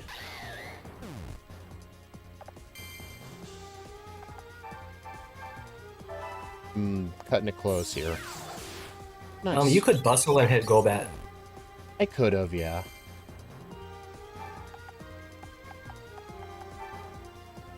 I'm gonna have you go up there, Marksman.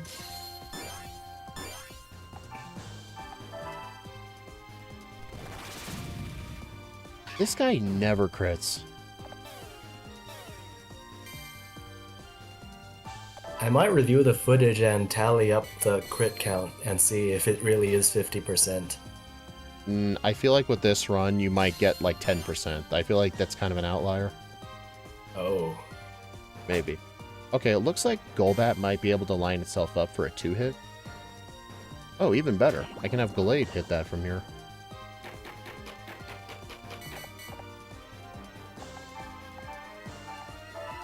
Oh, never mind. Munashige can just straight up kill it.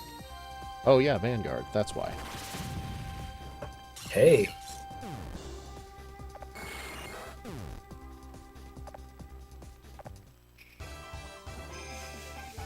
It's so unusual that we get a Vanguard run. I think we're never gonna get this again. Yeah, it's on my experience, I've only ever had Vanguard pop up when 4 of them would spawn.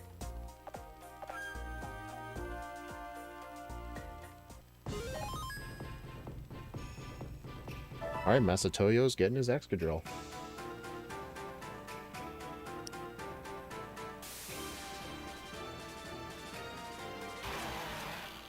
And the first great use for Excadrill is coming up in Spectra.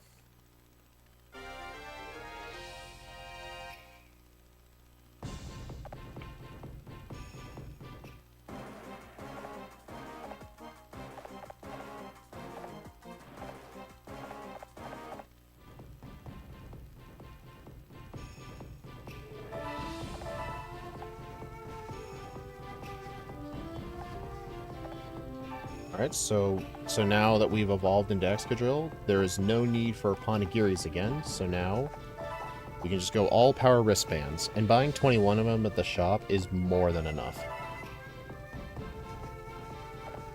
Alright, so right here in the ghost type kingdom, there is one warrior with a Dusclops. I like to make sure it's low on energy because that Dusclops is an absolute tank.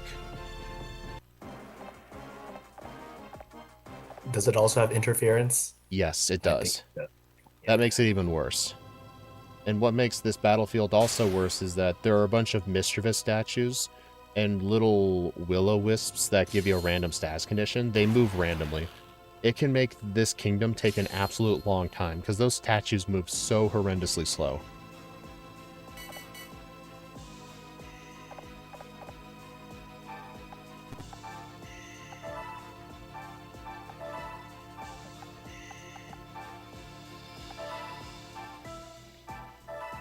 You know, there's one option that I might consider because I think after Yaksha, that's when you get the Jigglypuff charm, right? But you have to have Jigglypuff out at that time. So there's a case to be made for maybe switching to Jigglypuff just for that month, getting the charm, then putting it on Oichi, and then just stepping onto the fire. I don't know. This is probably not worth it. The one problem is Oichi is in the top part of the battlefield, and I like it to help out Jolteon. Yeah. You'd also give up the power wristband, so probably not. Okay, you idiot. Why would you do that? You just walked straight into that. He was doing the strat that I was talking about just now. Just, maybe misinterpreted what I was saying.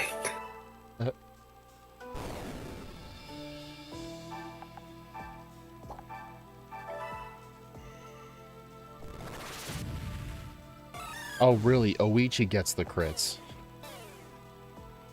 Not how it works, dude.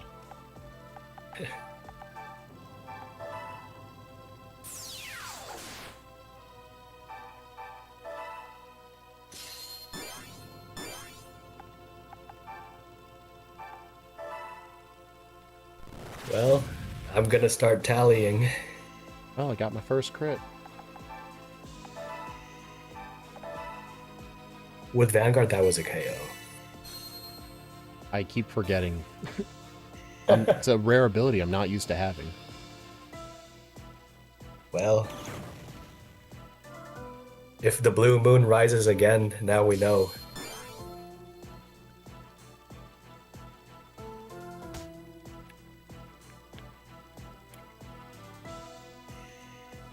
Okay, that Miss Magus being there is a little annoying.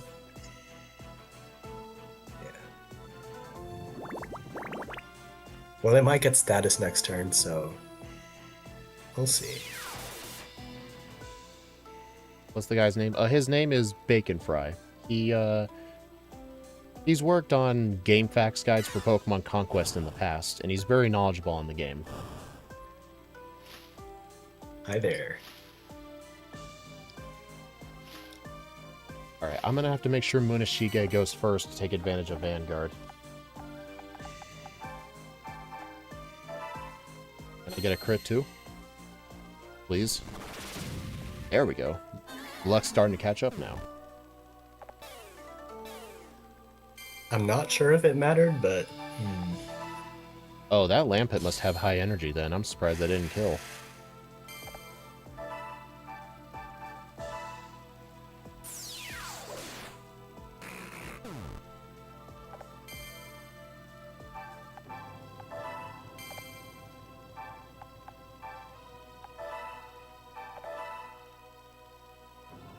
Alright, looks like that little Will-O-Wisp is going to hit either Staraptor or Jolteon.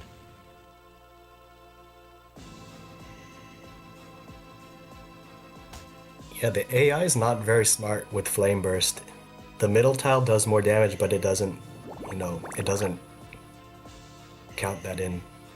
Yeah, not only that, but the side tiles that can that can hit Pokemon does not deal fire damage, and the damage is a lot worse.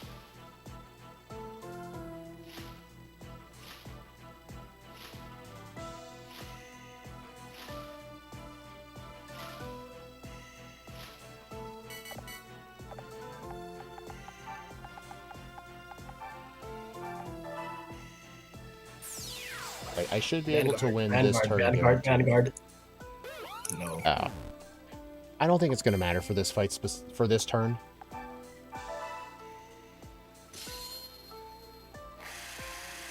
Well, let's see the damage roll on that Scolipede. Okay, it wouldn't matter, but Jolteon's right behind. Well, got the 3 crits to make up for it. Yeah, okay. Never punished.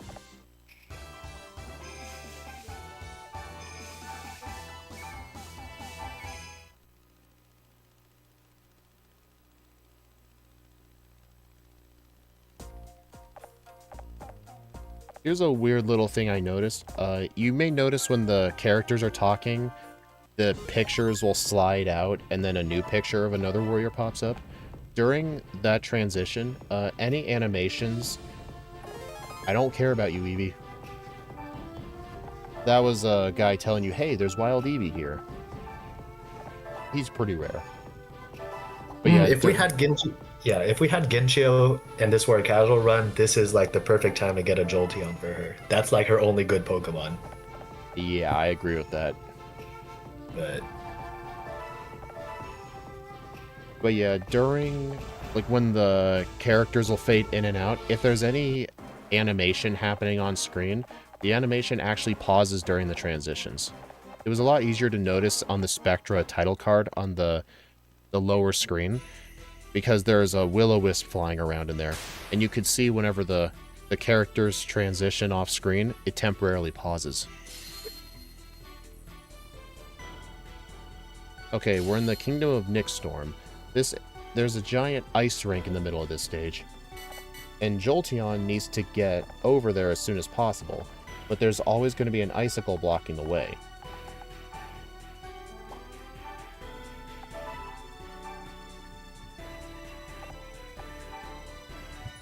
Unfortunately, the icicle ended up spawning too far away for Staraptor to hit it. Normally, the icicle would be 2 tiles further south, and if that were to happen, I can have one of the Staraptors knock it out, and then Jolteon can get over there immediately.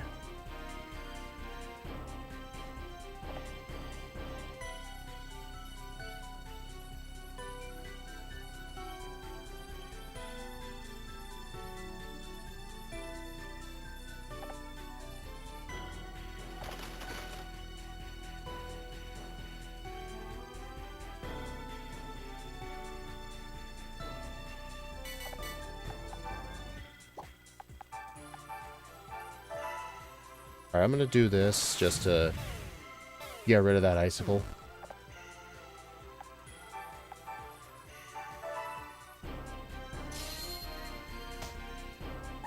Thankfully, the Cubchoo will always go there.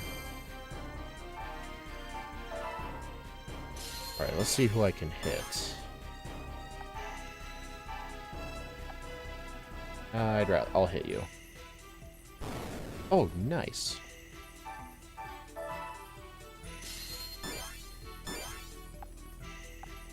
Really, I can't even hit anybody here.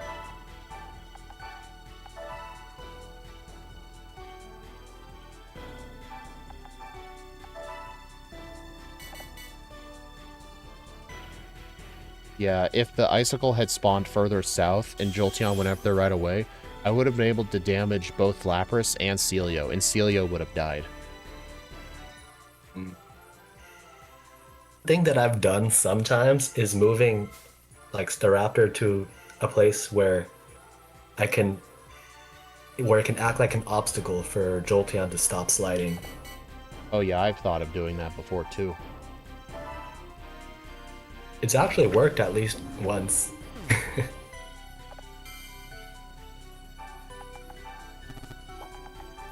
But then you'd be giving up Staraptor's turn. Also, getting a crit on the Musharna is helpful. That thing is incredibly bulky. And not only that, its only attack is Dream Eater, so unless something's asleep, it's useless. But there's a Munna here that could put you to sleep, or the Musharna has an ability that could just randomly put enemies to sleep. It's kind of like Lullaby. Yeah. We can't crit Lapras, if I remember correctly. Oh yeah, Lapras has shell armor, so it's immune to crits. It's very annoying.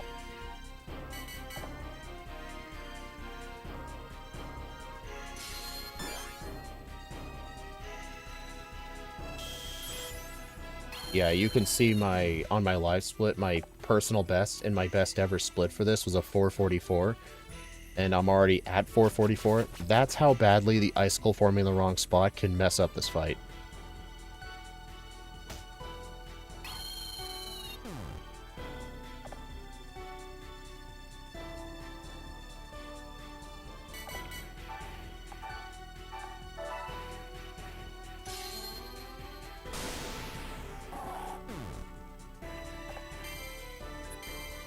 Yeah, Celio's actually the biggest threat on this turn.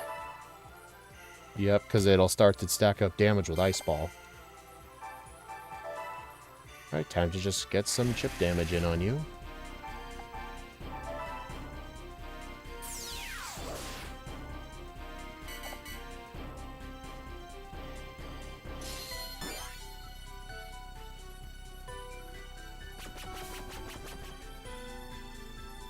What is the best way to deal with Lapras? Ideally, spamming Thunderbolt. But unfortunately, I couldn't exactly do that on the first turn because of RNG.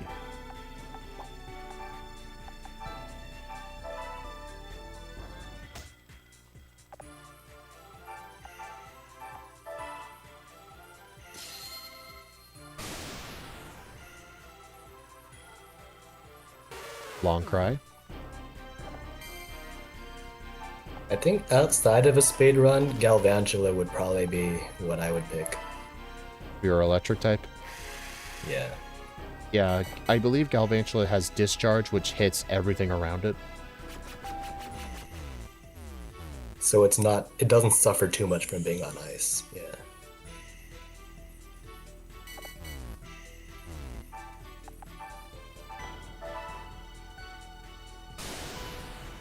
Well, I'm getting crits to make up for that bad luck I had.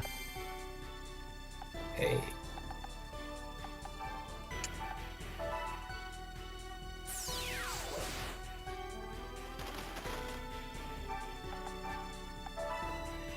Unfortunately, the Musharna will just move around randomly since it can't attack anything. Or it could just stay in place.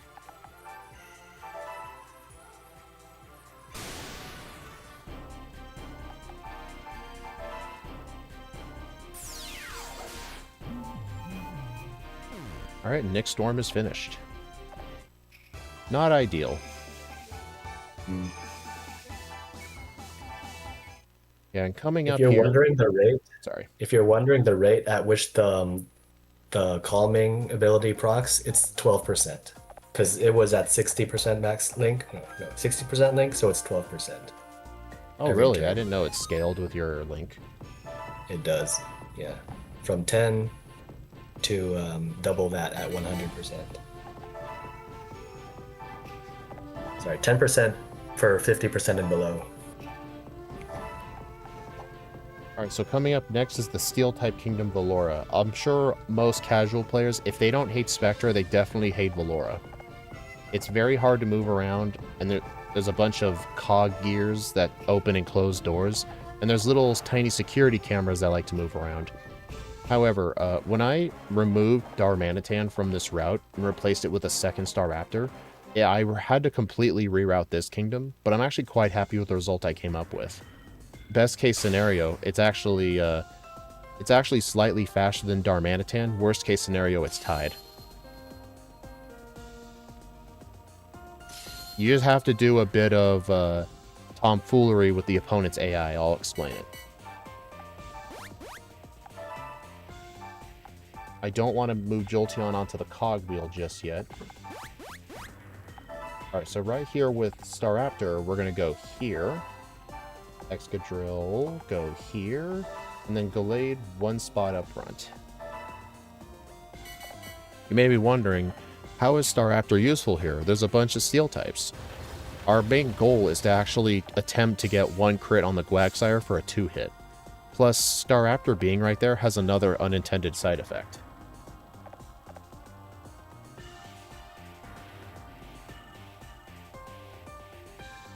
The Errands would actually start chasing it.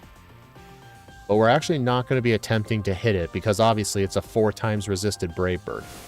We're going to be doing something else with it.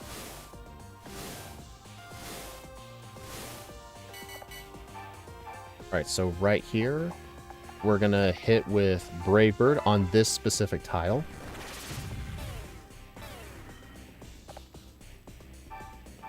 Alright, and then from here, we're going to use Courage, and then go to that exact same spot.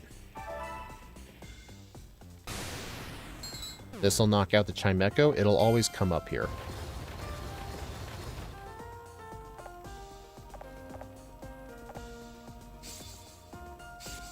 Alright, so then now from here, Girder is going to step on the cogwheel.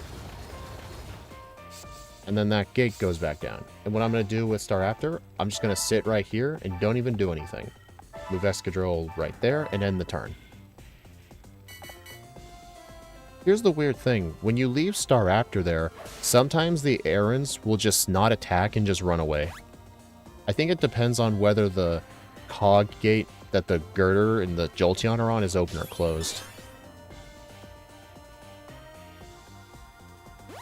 But the point is, we're just here to just block them in.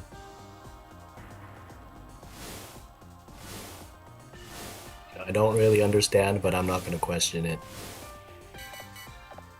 Alright, so then... It works, it works. Yep. I spent a lot of time playing this. So, right here, Jolteon does nothing. And then Girder can go down here. And then Gallade's got to move one step back to prepare for Drill Run.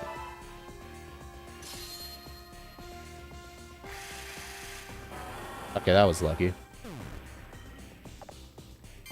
Well, it is a high crit move. Supposedly. Which I think means like 12%, so it's still... Yeah, see right there? The Errand decided to not bother attacking Staraptor. So that gets it a lot closer to Girder for a kill.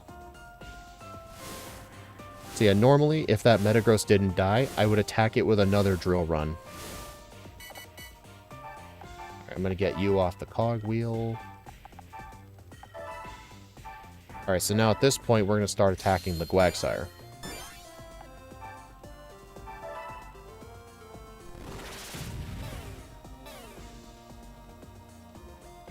But since Metagross died, what I can do is now attack the Aggron. But the Aggron has Sturdy, so it'll always live at 1 HP. But normally, if the Metagross had lived, Gallade would have been the one to do the chip damage.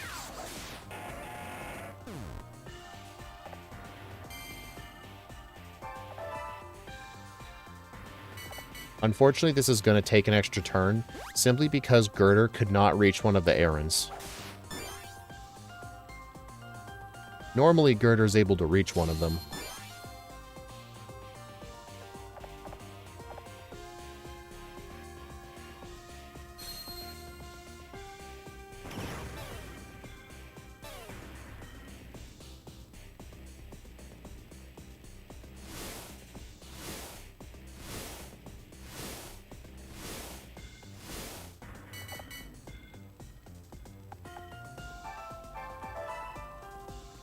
Well, I guess at least with, oh, nice.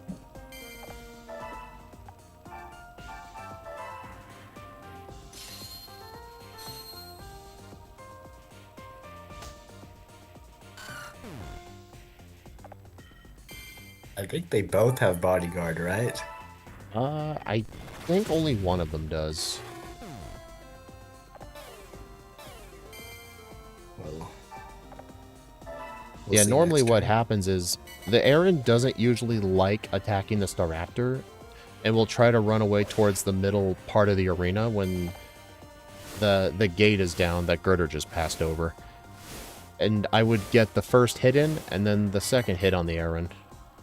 But unfortunately, the Aaron was a bit too far away, so this fight took an extra turn. So that crit didn't really matter on the Metagross. Yeah, they were both bodyguard.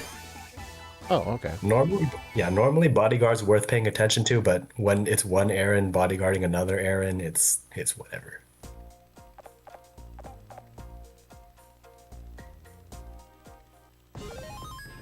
Yeah, Valora is actually pretty consistent with my 2-star Raptor route. It's still consistent as in you're not going to lose, but you can lose a turn depending on how things go.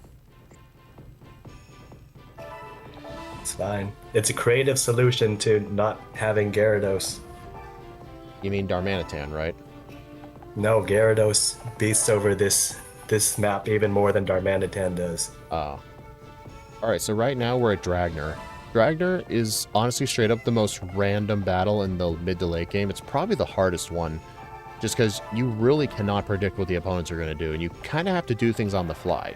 But the main important things, you got to keep Excadrill for the Zekrom, and using Jolteon, you may think nothing here is really good for it. Jolteon's only really good for damaging the Dragonair. You want to make sure with Ranmaru's Dragonair, don't get its health too low to where it's about to die, because he has a warrior skill that will heal himself and nearby allies by 100 HP.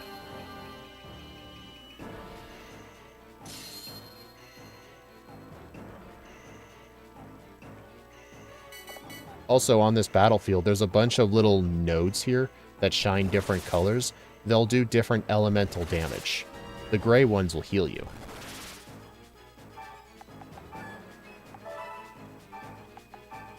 Yeah, the yellow and red ones are especially bad because they also inflict a status. Also, the amount of damage they can do depends on, not exactly sure. Also, this node right here is always an electric one, so if I wanted to, I could move an extra space, although Volt Absorb at full health doesn't do anything. But it's also worth noting, the enemy AI Pokemon, try not to sit next to a node if possible, unless it's a gray one for healing. So you can easily protect one of your Pokemon by placing them near nodes.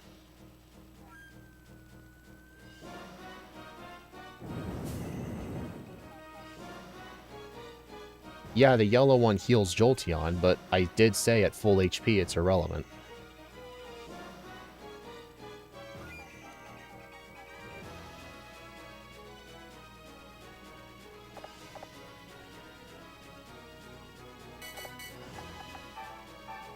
Alright, I should be able to get in some good damage on Simisage.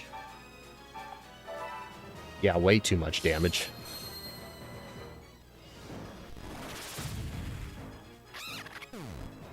We're gonna get hit by the blue node, but that's mostly okay. Like the blue and green nodes, we can live with that. And here's another interesting thing. Usually the Star Raptors here tend not to live for very long, because the Zekrom loves going after the Star Raptors.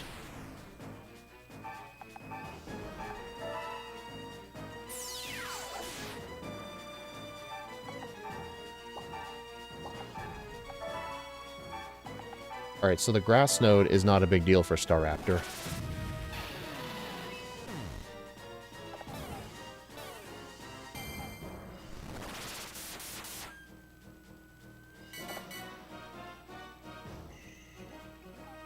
Okay, that Dragonair actually kind of helped, because Zekrom's not going to aim for Staraptor now. Oh, interesting. Sometimes they will still risk it anyway. Nice. He sees that he resists, I think. That's... yeah, true. Maybe it was worth it for the kill? I'm not sure how the AI works in this game sometimes. They'll try to maximize the damage that they deal. Also, this Gabite has parry. If you remember the Poniard from earlier... No, I'm not saying anything.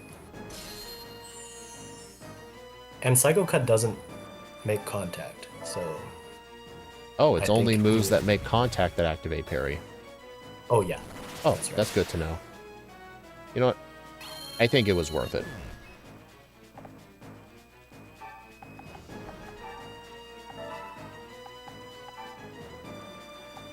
Okay,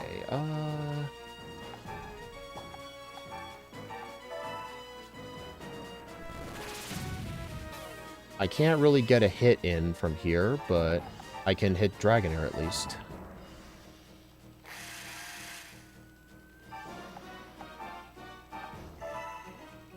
Do some extra damage to the Dragonair.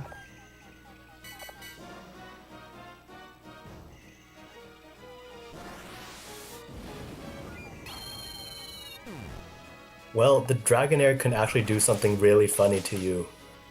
Yeah, I've had it happen once before, but we'll see if it does.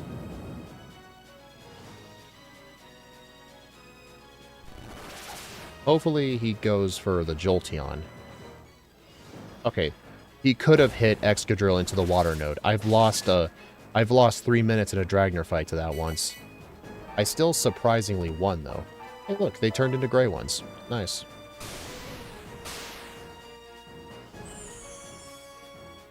Alright, that thing's health is getting a little too low. So here's what I'm going to do. I'm going to Bustle.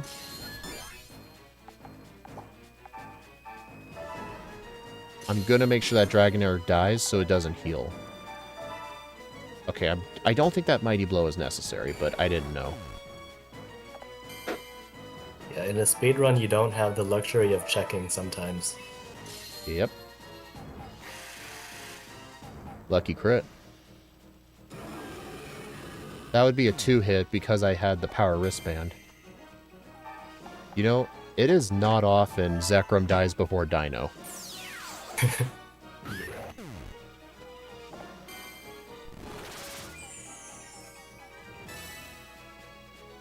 The coughing baby's the only one left.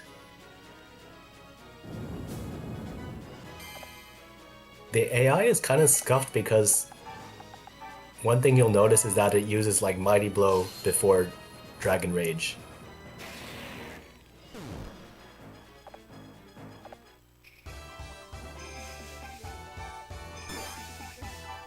That was honestly one of the better Dragonairs I've had. Yeah. Alright, so now we're coming up to the final battle. This is the battle where, since we've conquered all 17 kingdoms, we get to link with the legendary Arceus. But as soon as we try to link with Arceus, Nobunaga and his army will make one last effort to stop you. And you may think, oh, he's just going to challenge you with Zekrom again. Nope, he's going to have a new Pokemon. Spoiler alert, man. All right, make sure you equip the wristbands going into this. During practice for this event, I accidentally made a save state in the final battle, forgetting to equip a power wristband on the main character, and I was wondering why Arceus was doing so little damage. So I had to remake the save state.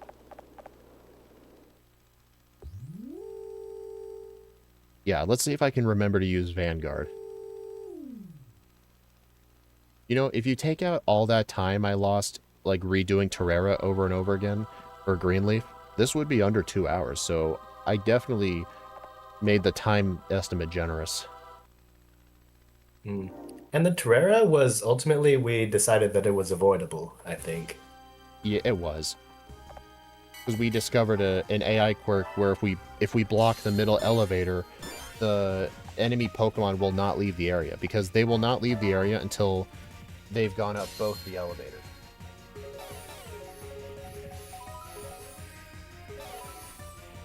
That was bad.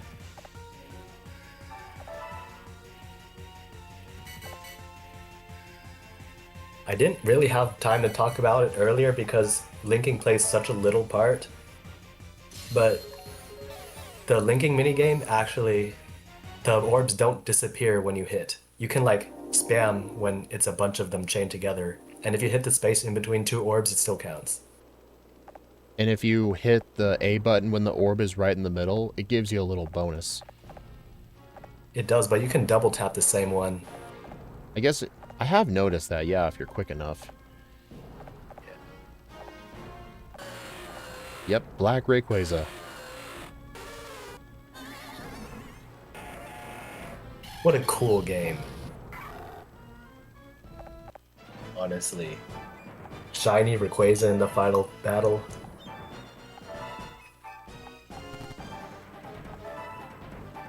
Alright, so right This game here, is so cool, man. I'm only going to move Staraptor up by 3 tiles. This is so I can have Kenshin's and Gallade activate Bustle to increase their range. So ideally, during my first turn with Arceus, I will use Courage, and Judgment can hit up to 8 Pokemon. I will try to prefer hitting the Mismagius during that turn, but depending on where the Rayquaza goes, that's just not possible. Yeah, if it moves right there, I can't reach it. So if that's the case, I'll just hit Rayquaza and Lapras. Do you want to explain what Arceus' ability Omnipotent does? Oh, that's simple. It's just run up, but stronger. And Rayquaza has what? Yeah, that was a lucky crit. Anyways, yeah. It's run up with stronger scaling, but Rayquaza also has 4 range. So I said Omnipotent, not Nomad. Oh, whoops. My bad. Yeah, Omnipotent is basically, it gives you passive healing, and you hit neutrally no matter what you do. Yep. Judgment can I guess hit... it also... Yeah, it can hit ghost types, and you do passive healing every turn, and it also acts like parry as well. Where sometimes your moves can just miss. Yep, like that. Like instinct, more like instinct. And the last effect is that you can climb to high places, but it doesn't matter here. Yeah, it's essentially like a 4-in-1. It's a really broken ability. But funnily enough, in this fight, it can lose me time sometimes because I don't want the passive healing. It just wastes time. Will it hit? That's the first time in years that I've seen Irontail hit something. Yeah. Also, Fire Spin, bad move in the normal games, very broken in Conquest.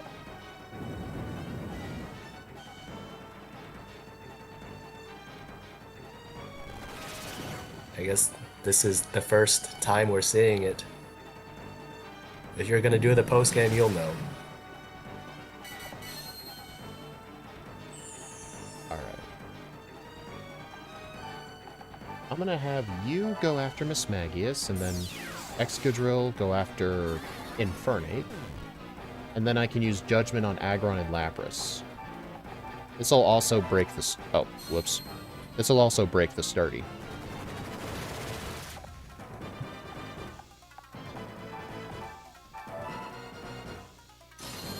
Also, Drill Run is not accurate on that Infernape. That Infernape is very, very fast and likes to dodge moves. Yeah, one quirk Bro. of the accuracy system is that the difference in accuracy depends on the raw difference in speed stat, not the percentage difference. So in the late game, where just stats are higher overall, the difference in speed is also going to be higher. So that's why your inaccurate Pokemon are going to be even worse. Yeah, I keep forgetting to use Vanguard. I know. You know, even I forgot that time. It's okay. Like we mentioned, it's a rare ability. We don't often have it. Well, if you're gonna do like post game with Beedrill, maybe it'll be part of your muscle memory.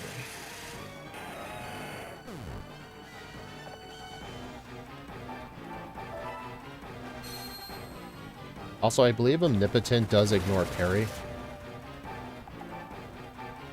Well, Dude. it does because it's not contact. Oh.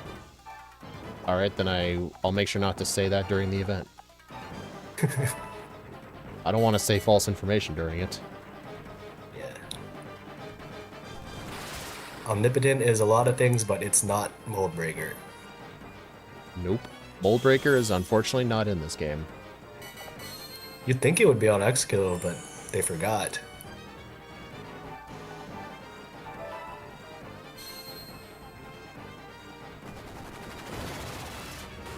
Also, the fact that parry only works with contact moves is one reason Darmanitan is better in this, because it's a guaranteed kill on the Lucario. But the time save you get from having 2 Staraptors more than makes up for it.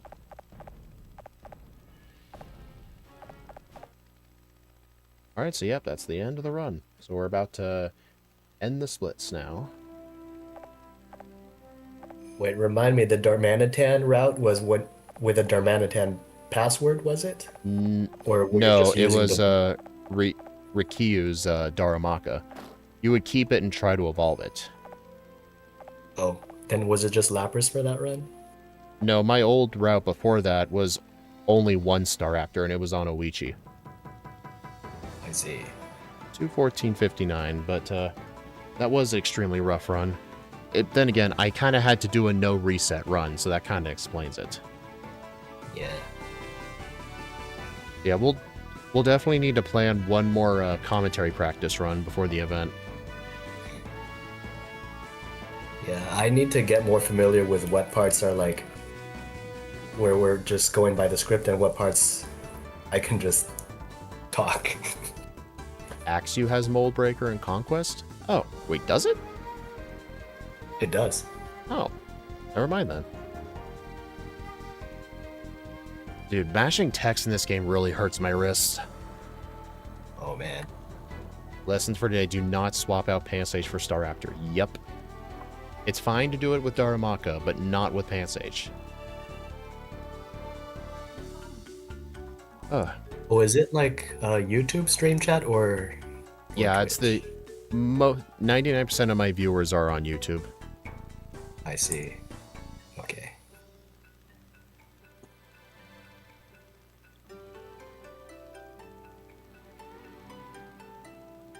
Replacing Pampor technically not fine because, one, the Soreen cannot link with Staraptor. He just straight up hates them. He will not link with them. And second, we release it pretty early on anyway. We release it after conquering Pugilus.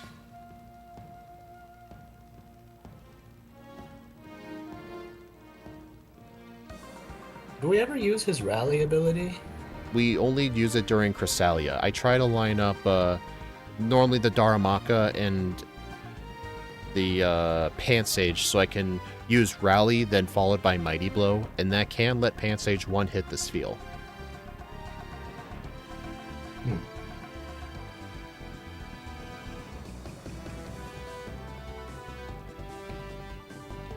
You know, these credits make you realize how tall some of these people are. You don't normally see their lower half.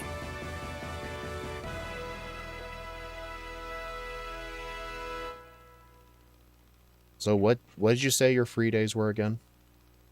It's Monday, Tuesday, and Thursday.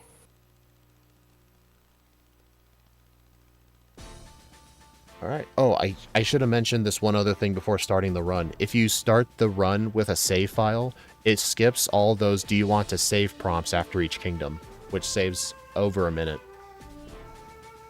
Should have mentioned that at the start. So yeah, we'll probably do another commentary practice run the same time this coming Monday. You fine with that? Yeah, that's fine. All right. So yeah, having to do a reset list run, you kind of have to just do different things, and I wasn't used to it. Oh, with a commentary. Yep. But yeah, for those wondering, my run will take place on August 15th at 4 something p.m. I'm not sure how the stream will work. I think it'll be streamed to the Pokemon Speedruns Twitch page. Yeah, thank you all for stopping by. Thanks to Bacon Fry for helping practice. Hey, anytime.